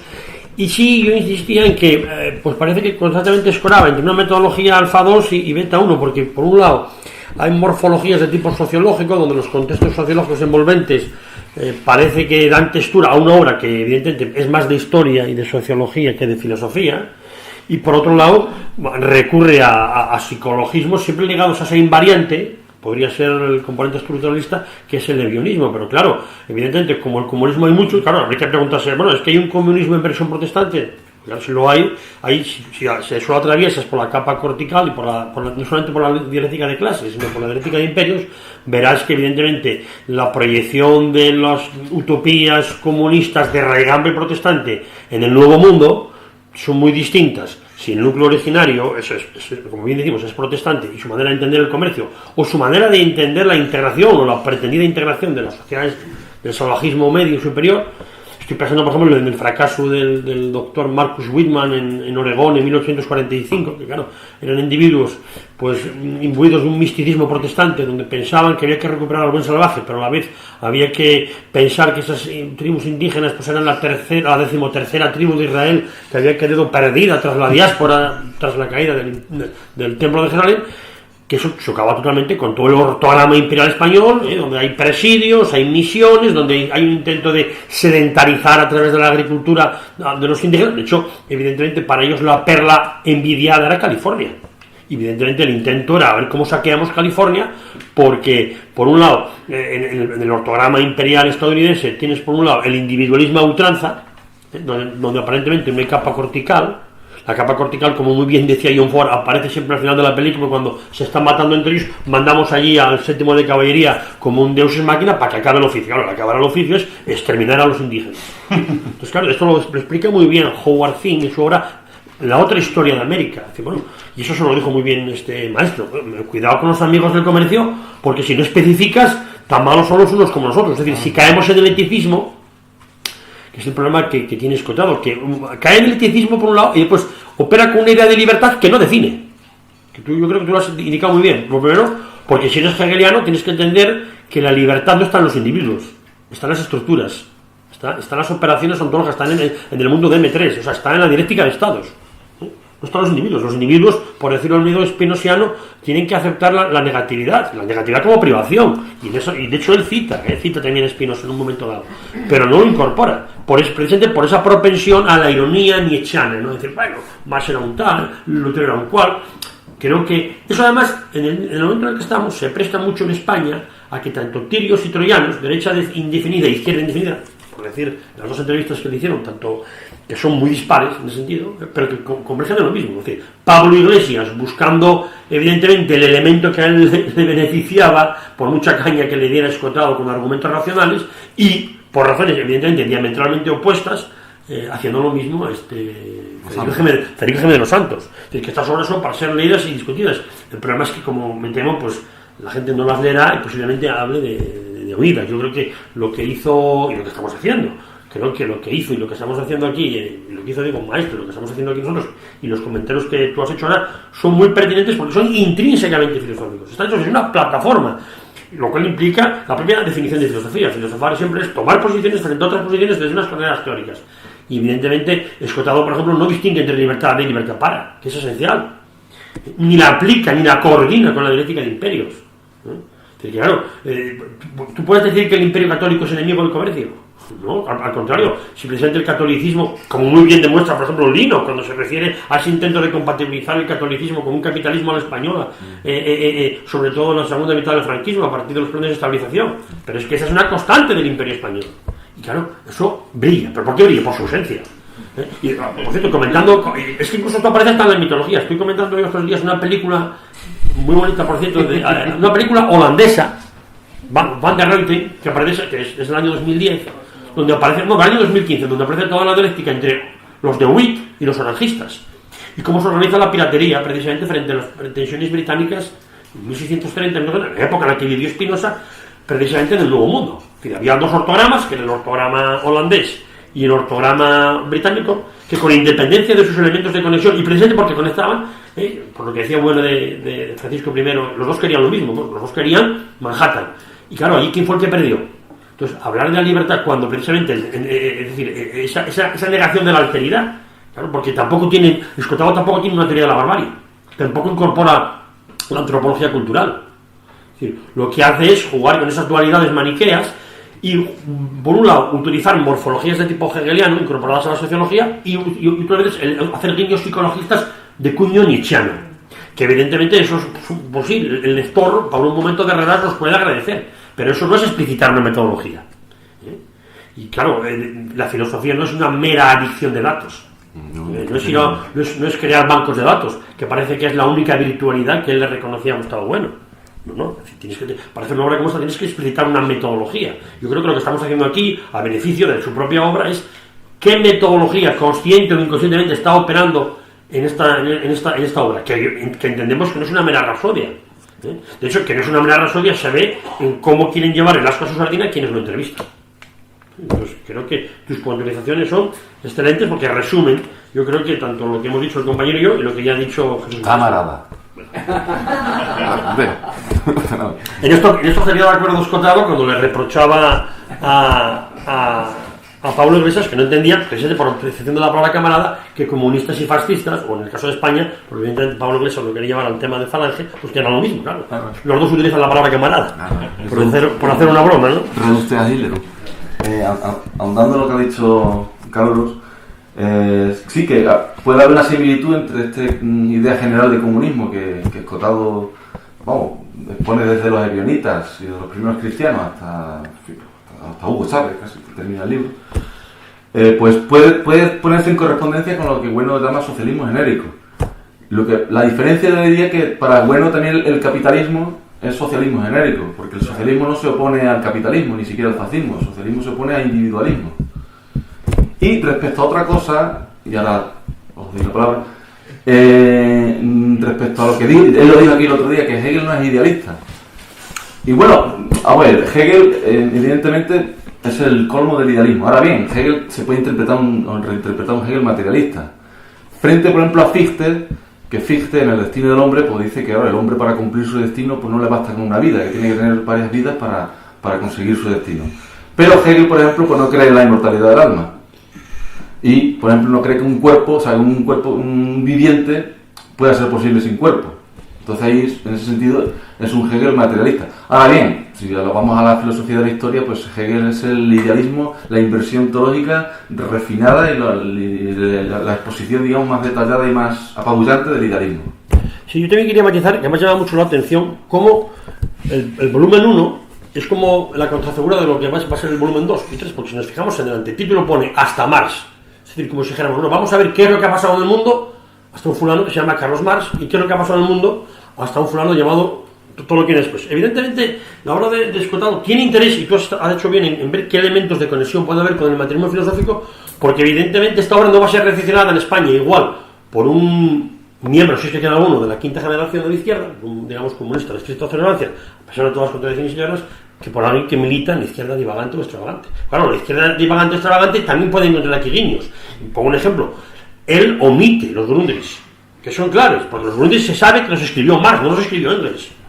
La lectura que hace Marx, digo, que hace Bueno, de los Grundrisse ya en el año 74, cuando estábamos todavía en el franquismo. Sí, cuando mucha gente dice, no, es que en España no se podía leer nada de Marx.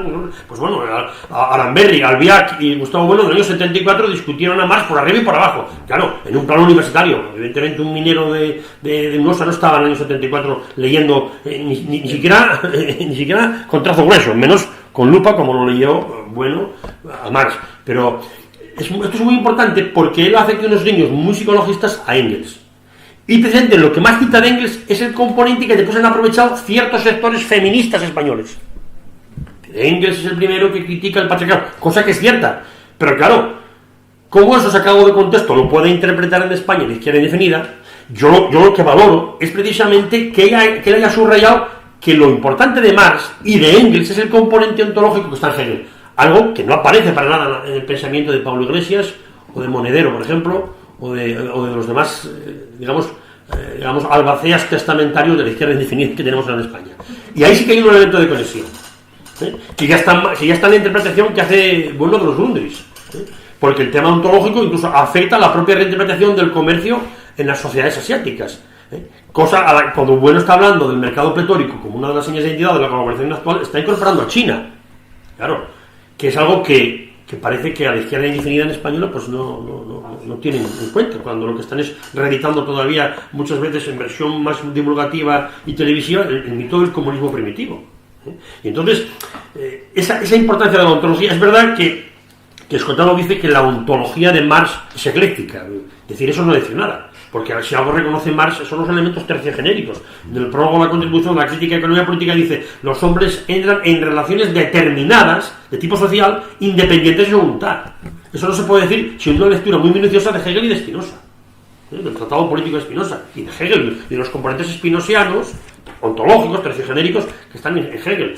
Claro, porque entonces reduciríamos el marxismo a pura sociología, o sea, que eran las tesis que Bueno ya criticaba en Rodolfo Mondolfo o en Erich Fromm, que yo creo que también están presentes aquí en Escotado. Escotado utiliza muchas veces jerga psicoanalítica, en esos o sea, que aunque él quiera criticar la filosofía de la sospecha francesa, tan proclive a utilizar esos maridajes entre marxismo, lacanismo y freudismo, que son propios, por ejemplo, de Foucault, pues aunque él no lo cite, están también presentes en su manera de redactar. Por eso que le critica Maestro, porque Escotado es hijo de la generación de la posmodernidad y del postestructuralismo de los años 70 y 80. Metodología que él no explicita y que posiblemente esté más presente de lo que él podría estar dispuesto a confesar y a aceptar en la redacción de esta obra, lo cual no le quita mérito. Pero sí es importante subrayar esos componentes de conexión, porque el componente ontológico que hay en Marx y que viene de Hegel parece que en España se ha perdido, y el único que lo ha reivindicado precisamente para después hacer una vuelta de revés es el materialismo filosófico de Gustavo Bueno,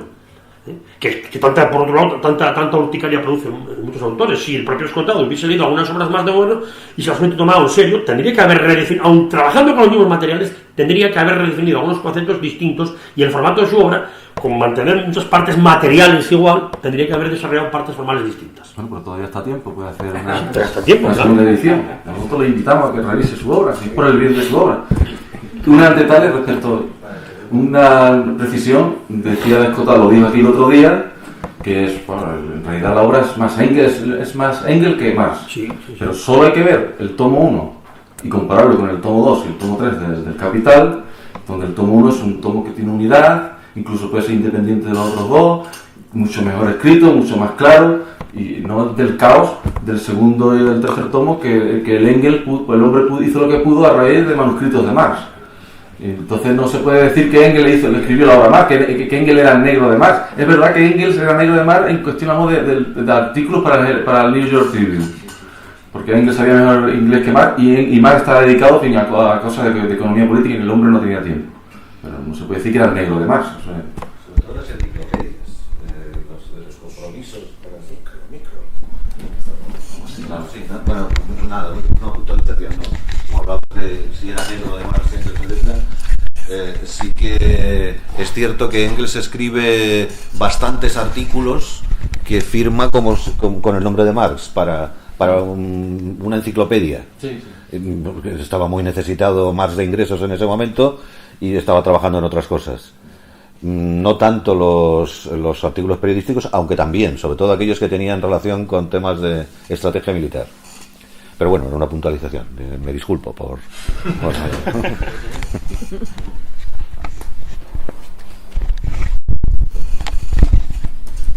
Pues nada, pues felicitaros y bueno, lo primero que quiero hacer es empezar disculpándome. Y me quiero disculpar porque voy a bajar el nivel filosófico que hay en esta sala por razones lógicas. Pero bueno, no tengo miedo a lanzarme y decir lo que tengo que decir. Y lo tengo que decir por una razón. Y me veo obligado a decirlo. Me veo obligado a decirlo porque yo intervine y Escotado pues no me nombró enemigo del comercio, pero me nombró amigo de la esclavitud. En un momento, lo dejó entrever. Sí, malvado tú, ¿eh? Sí, claro, entonces yo estaba intentando desarrollar un argumento para hacerle una pregunta y claro, a mitad de pregunta me cortó y dijo, claro, poco más que era amigo de la esclavitud, cuando yo lo que le estaba queriendo decir es que lo que estaba cometiendo era una ucronía en el sentido de que no puede decir que hubiera sido algo mejor sin la esclavitud, cuando la esclavitud es uno de los medios que ha hecho que lleguemos hasta este punto donde estamos ahora. Quiero decir, hemos llegado a este punto donde estamos ahora, que él tanto encarece y que le parece que es el sumum. O sea, sinceramente yo creo que es víctima de la paz perpetua, quiero decir. Es una víctima de la paz perpetua. ¿Y por qué quiero decir esto? Porque él reduce todo tipo de problemas que se hayan, todo el tipo de luchas que se hayan podido producir o de miserias que se hayan podido producir a los enemigos del comercio. Es decir, a los enemigos del comercio. Entonces, ¿qué en las sociedades históricamente cuál sería el problema? ¿Cuál es la sociedad que no triunfa? La que es enemiga del comercio. Y entonces hemos llegado a la actualidad, que es el sumum, porque el comercio te permite tener esa libertad objetiva que hablamos nosotros, la libertad de elección. Pero él no tiene en cuenta que para esa libertad de elección hay una cantidad de la humanidad que son humanidad donde hay una extracción continua de materiales, donde hay una especie de esclavitud en algunos sitios escondida, y eso él no lo tiene en cuenta. Eso él lo resume a una cosa psicológica totalmente, una cosa estructural. Para él es algo de estructura, que esos estados serían enemigos del comercio y por eso les va mal. Y por otro lado, a un asunto psicológico, que la gente que gobierna mal en el mundo es porque son malos directamente. Pero vamos, algo totalmente, yo lo veo como algo totalmente Disney, bueno o malo. Maniqueo, ¿no? Maniqueo totalmente. Y eurocéntrico. Sí, sí. Que siempre se criticó también a Hegel, ¿no? Que una filosofía universal eurocéntrica, incluso ni siquiera eurocéntrica, porque en Hegel la presencia del catolicismo, pues no de ella, pero por su ausencia también. Eso es lo que quiero decir. Entonces, mi intención cuando yo le preguntaba, mi intención no era ni mucho menos exaltar las muertes de la gente sea algo positivo, ni mucho menos. Yo lo único que le quería destacar es ese aspecto de que no se pueden hacer ucronías porque donde estamos por el camino que hemos llevado y no hay otro.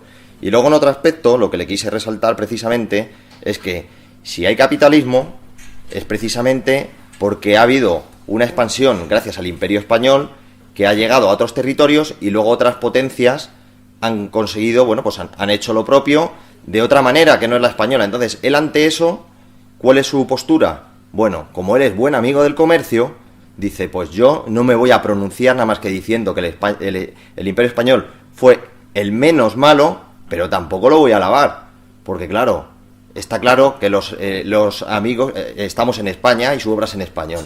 Pues así no me tengo que mojar ni en ninguno de los dos lados, porque soy amigo del comercio, no hay ningún problema. Entonces, claro, muy bien que él diga que el Tratado de Regia Potestad, que fue lo mejor casi que hizo el Imperio Español y que luego lo tomó Jefferson y que tome a... O sea, que se pudieron independizar las provincias, que luego Jefferson tome a las casas, pero es que lo que dice de las casas no es cierto.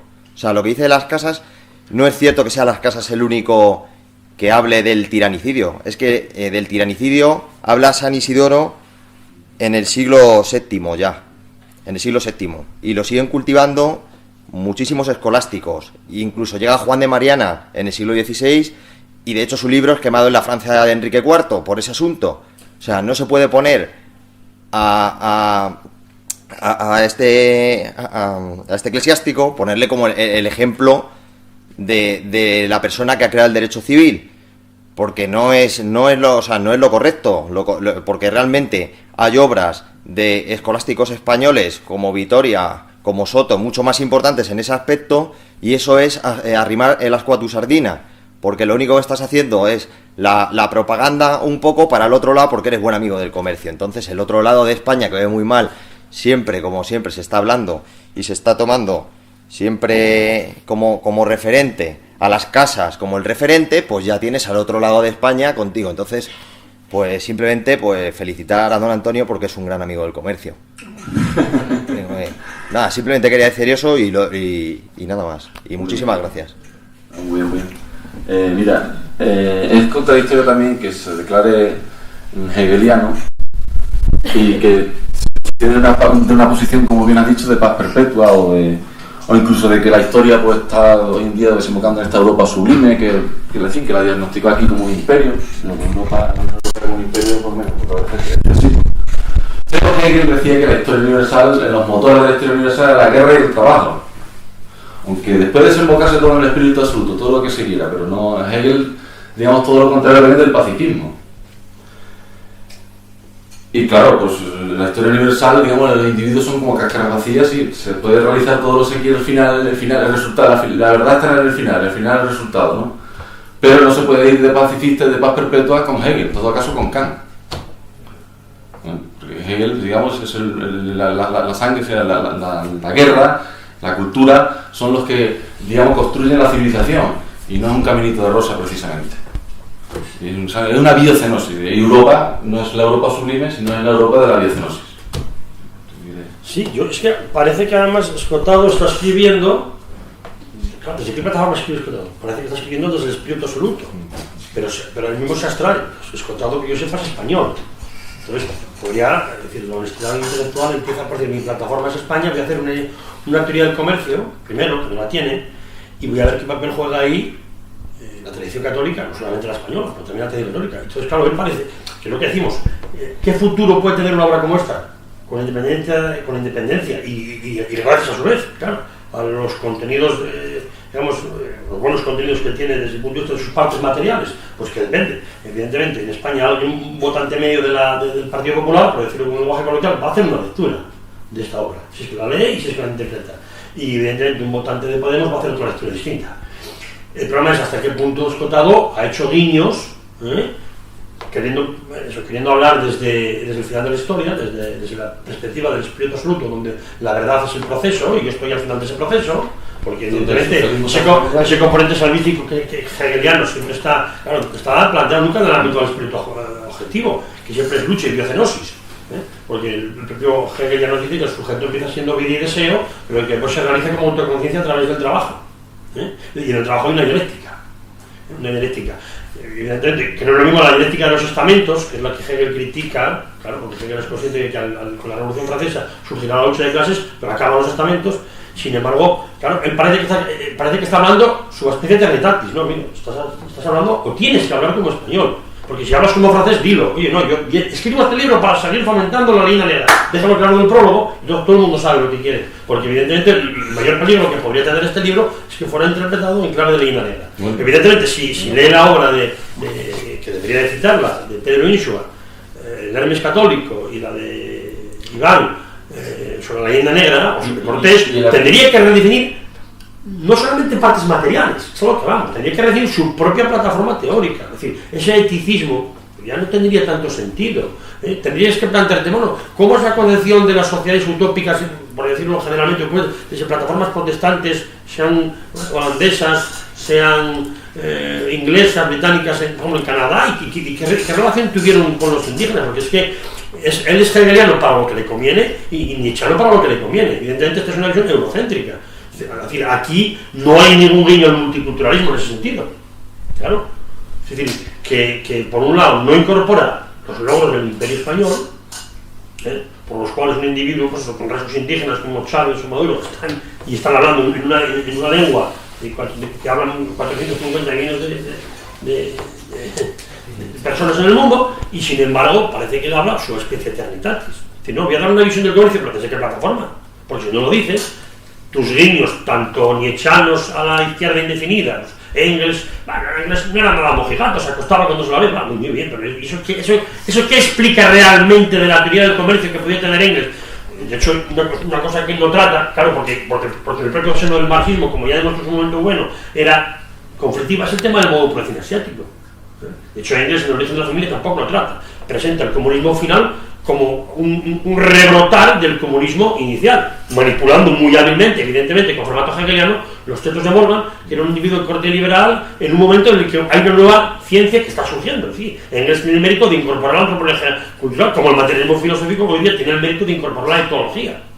¿Vale?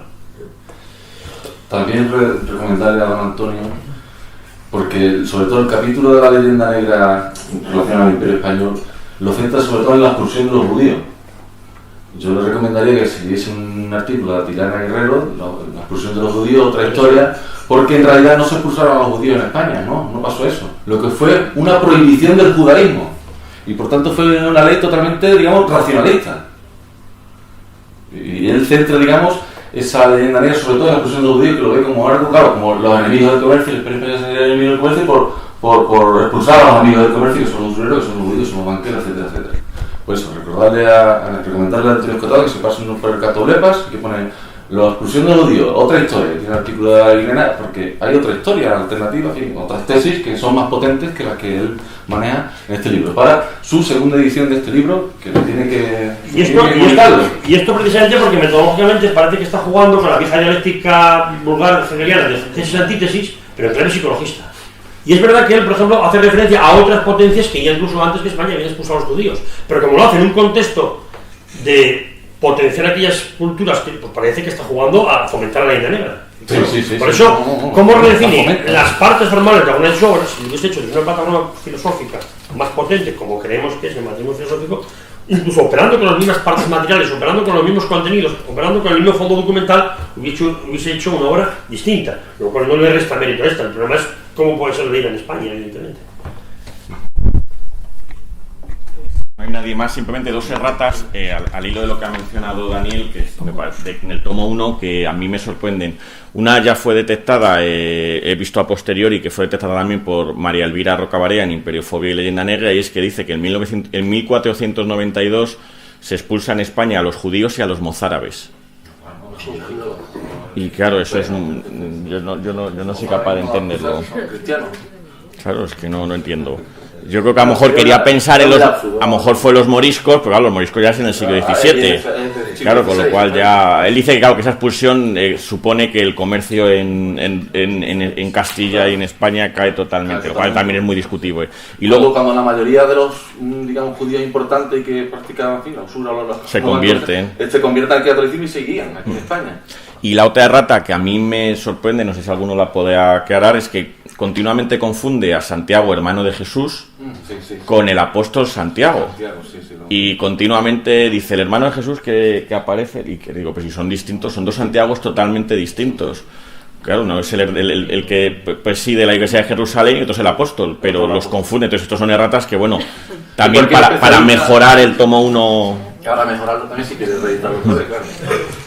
Sí, también creo que hace referencia al uso de armas automáticas en la conquista, y bueno, ahí se ve que ha filtrado datos de Wikipedia con muy poco rigor en ese tema.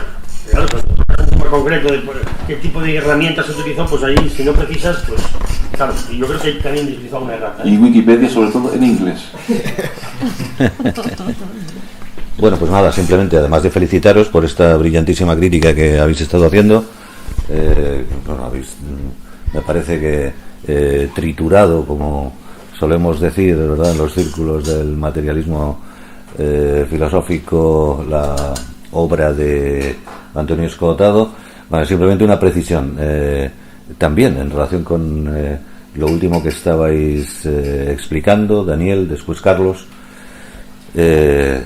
a propósito de los judíos y su expulsión. Esto me recordaba un pequeño texto de Josep Pérez a propósito de cómo no solamente ocurre esto que recordaba Daniel y que se explica en el artículo de Atilana Guerrero sobre que no hay tal expulsión de los judíos. Reduce muchísimo las cifras de los judíos que realmente salen, que además una mayoría de ellos luego vuelven a entrar,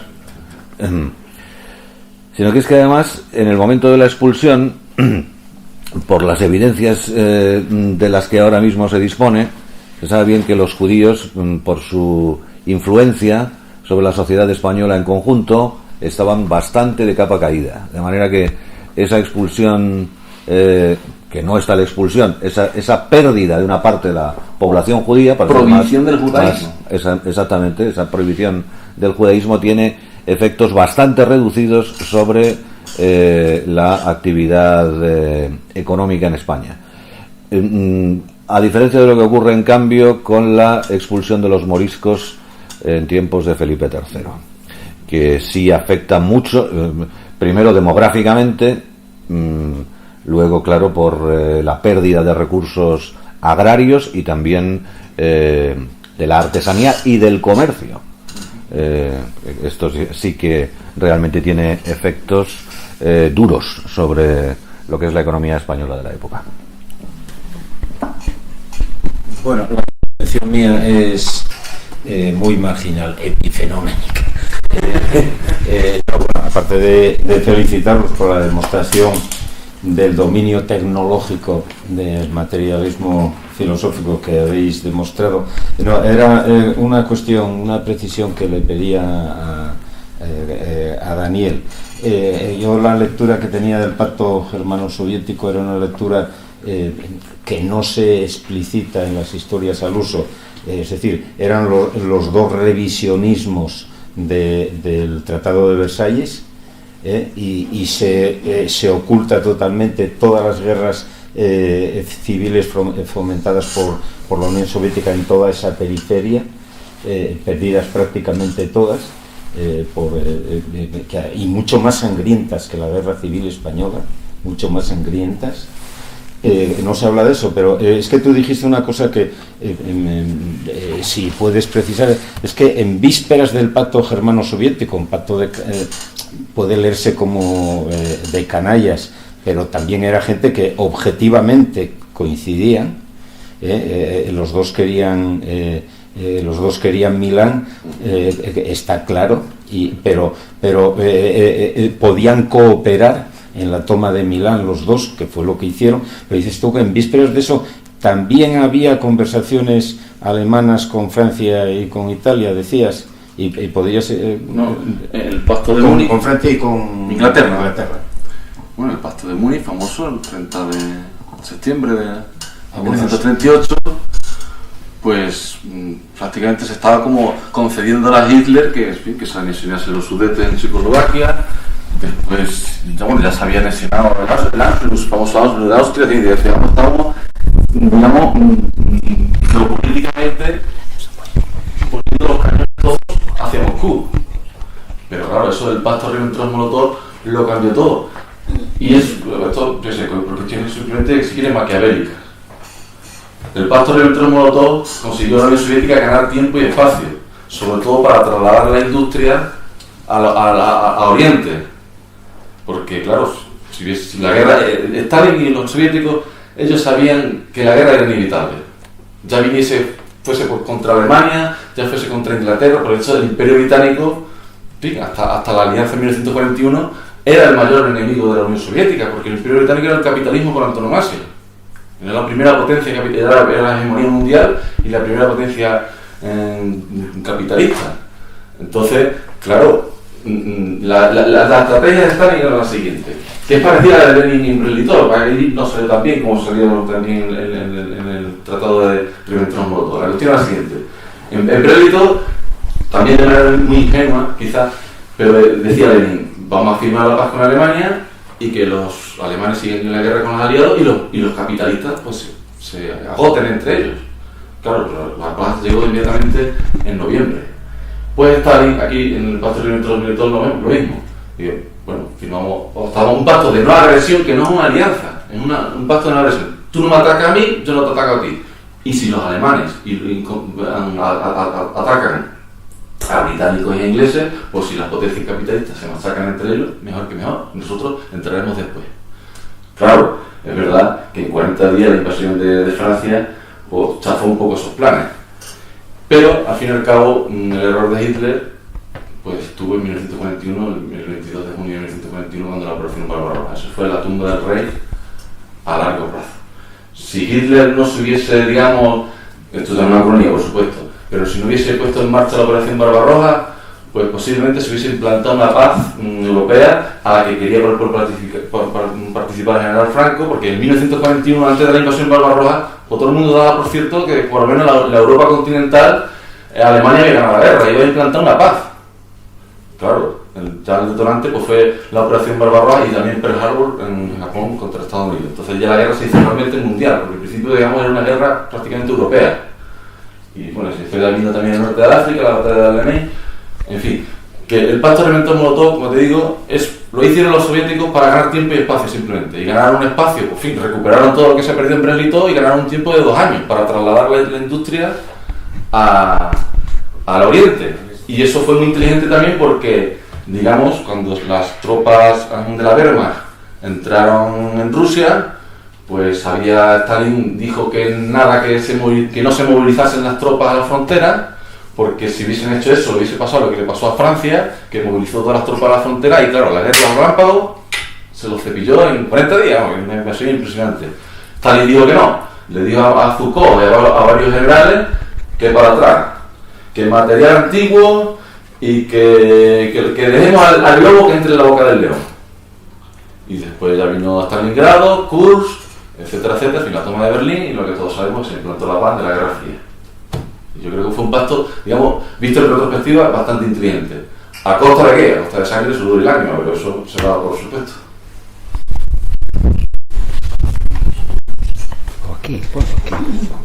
Pues nada, un par de minutos como mucho, porque es que yo os quiero felicitar a vosotros dos, pero también a Axel, a Carlos Madrid, a Ángel y por supuesto a Fernando, ¿no?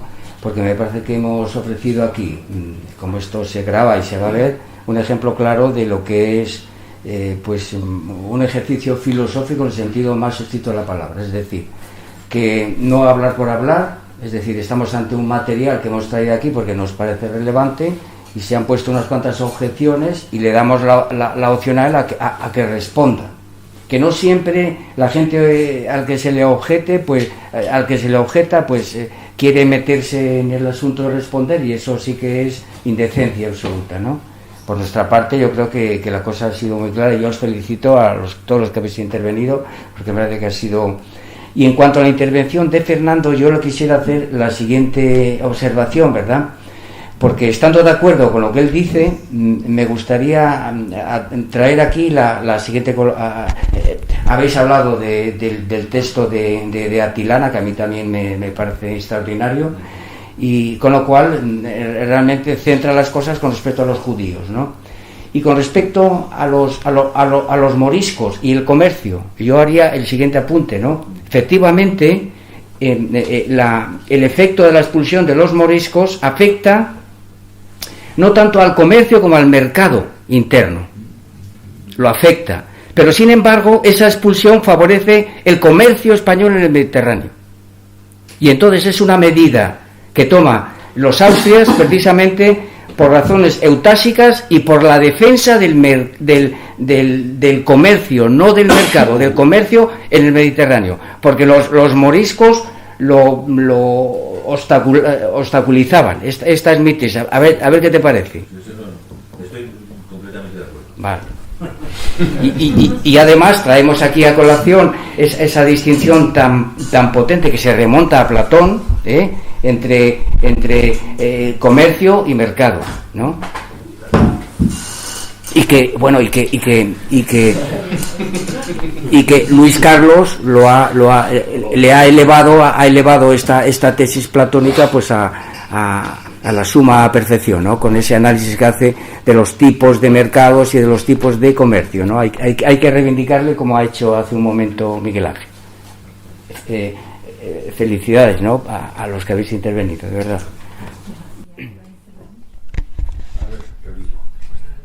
Yo solo quería hacer un pequeño apunte a todo lo que habéis dicho vosotros también, que me ha encantado, y a todas las cosas que se han ido comentando en este diálogo, ¿no?, que estamos manteniendo. Y es incidir en el anticatolicismo que, por lo menos de palabra, expreso Escotado en la mesa, porque los católicos parece que eran los... Bueno, esto lo dijo con mayúsculas, ¿no? Amigos de cierto comercio esclavista, ¿no? De venta de hijos que se estaba produciendo en la Europa pues medieval, ¿no? Vamos, en fin, yo es lo único que le he oído, pero vamos, que marca un profundo pues anticatolicismo en este aspecto, ¿no? O sea, hacer una lectura sesgada de la importancia que tiene la Iglesia de entrada en la construcción de Europa, que es la Europa que parece que defiende él, ¿no? Ahora está defendiendo una Europa, y es a lo que quiero llegar ahora. Yo creo que él se sitúa frente al catolicismo en una lucha de religiones que si te acuerdas, Tomás, hablaba de ella cuando en Talavera, antes del Congreso, ¿no? O sea, paralelamente a la dialéctica de estados, pues no podemos obviar algo que está también sucediendo, que es una lucha de religiones.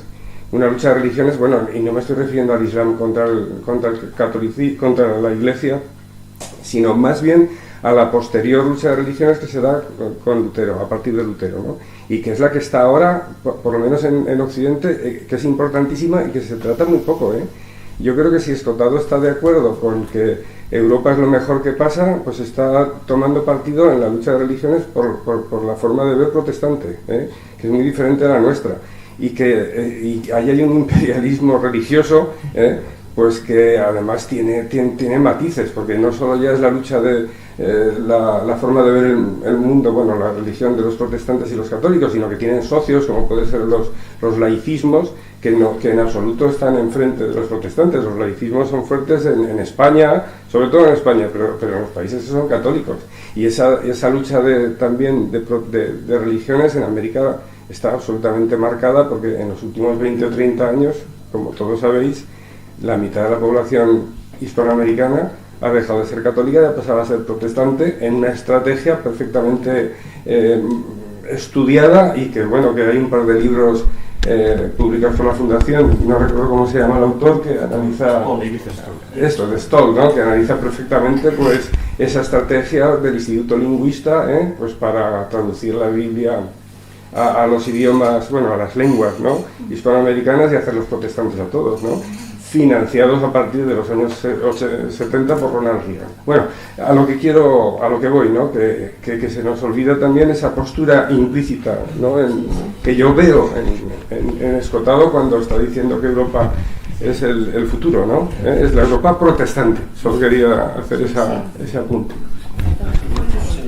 Sí, bueno, pues entonces él ha optado, geopolíticamente hablando, entre las grandes, digamos, plataformas continentales del presente en marcha, por el eslabón más débil, porque yo creo que tiene mucha más potencia, digamos, Estados Unidos, Rusia o la India y China. Está apostando por lo que no es propiamente una plataforma continental, porque no tiene unidad política, por mucho que se quiera reivindicar esto en la propaganda, ni siquiera la tiene económica, y ya de hecho ya con el Brexit, la exclusión de Inglaterra o de Gran Bretaña de la Unión Europea, pues se está viendo la debilidad de esta pseudo plataforma continental. No, y como dos datos que si bien desmentís a la tesis de Escotado, por un lado, que además yo creo que había que haberlo citado, Por un lado, la importancia que tuvo el galeón de Manila, no se ha citado, y él no lo menciona. Toda la tesis de Urdaneta, el tornaviaje, que durante siglos era una nacionalidad operatoria en una época en la que determinar la longitud y la latitud era complejo, y que era la envidia del Imperio Británico, claro. La importancia del tornaviaje, de todo el comercio de Manila, que llegaba a Monterrey y después pasaba por tierra a través del Old Spanish Trail, que iba desde San Francisco, de Los Ángeles y de San Diego, hasta Tallahassee, en la actual Florida. Es decir, el sistema de calzadas romanas, España lo desarrolló en el siglo XVII y XVIII. Más de 4.000 kilómetros, más de 4.000 millas, son unos 6.000 kilómetros. Eso, por un lado. Segundo, el Old Spanish Trail, que iba desde México, lo que ahora es México Distrito Federal, la capital de México actual, hasta Taos, con derivaciones hasta Kaskaskia, en el actual estado de Illinois, que todo eso era territorio español. Es decir, si eso no es comercio, que baje Dios y lo vea. Y además un comercio integrador, porque los indígenas ahí trabajaban, pero no en régimen de esclavitud. Y además el sistema de calzadas, evidentemente, esto lo ha explicitado también muy bien en su momento, como el ortograma imperial romano, incluso la praxis técnica, estaba incorporado al ortograma imperial español, porque la manera de hacer calzadas, aprovechando los materiales y con una climatología muy distinta, pero claro, la Galia del siglo I, climatológicamente no tiene nada que ver con la Norteamérica y la Mesoamérica del siglo XVII y XVIII.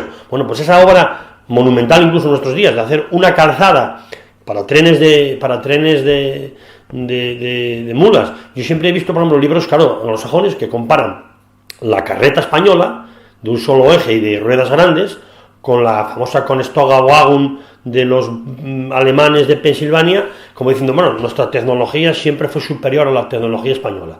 Bueno, pues mucho antes de que William Penn y mucho antes de que los alemanes, digamos, desarrollaran su sistema de carretas, que fueron los que después llegaron a Oregón a partir de 1840, España, 150 años antes, ya había desarrollado todo un sistema comercial que iba, ya digo, desde la Florida, desde Tallahassee concretamente, y desde Pensacola hasta California, más de 4.000 millas, con eso creo que queda hecho todo.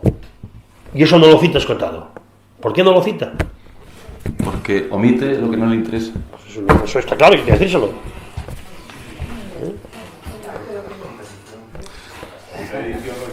Para la segunda edición, don Antonio, de este libro, porque este ya tiene segunda, es que los 3 tomos se han editado este año en 2017. Entonces esta tiene una edición 2008, 2013, 2017, 2017 y esta solo de este año. Pero para esta, pues deberías documentarte mejor, sobre todo en las cuestiones que te he dicho de los muertos.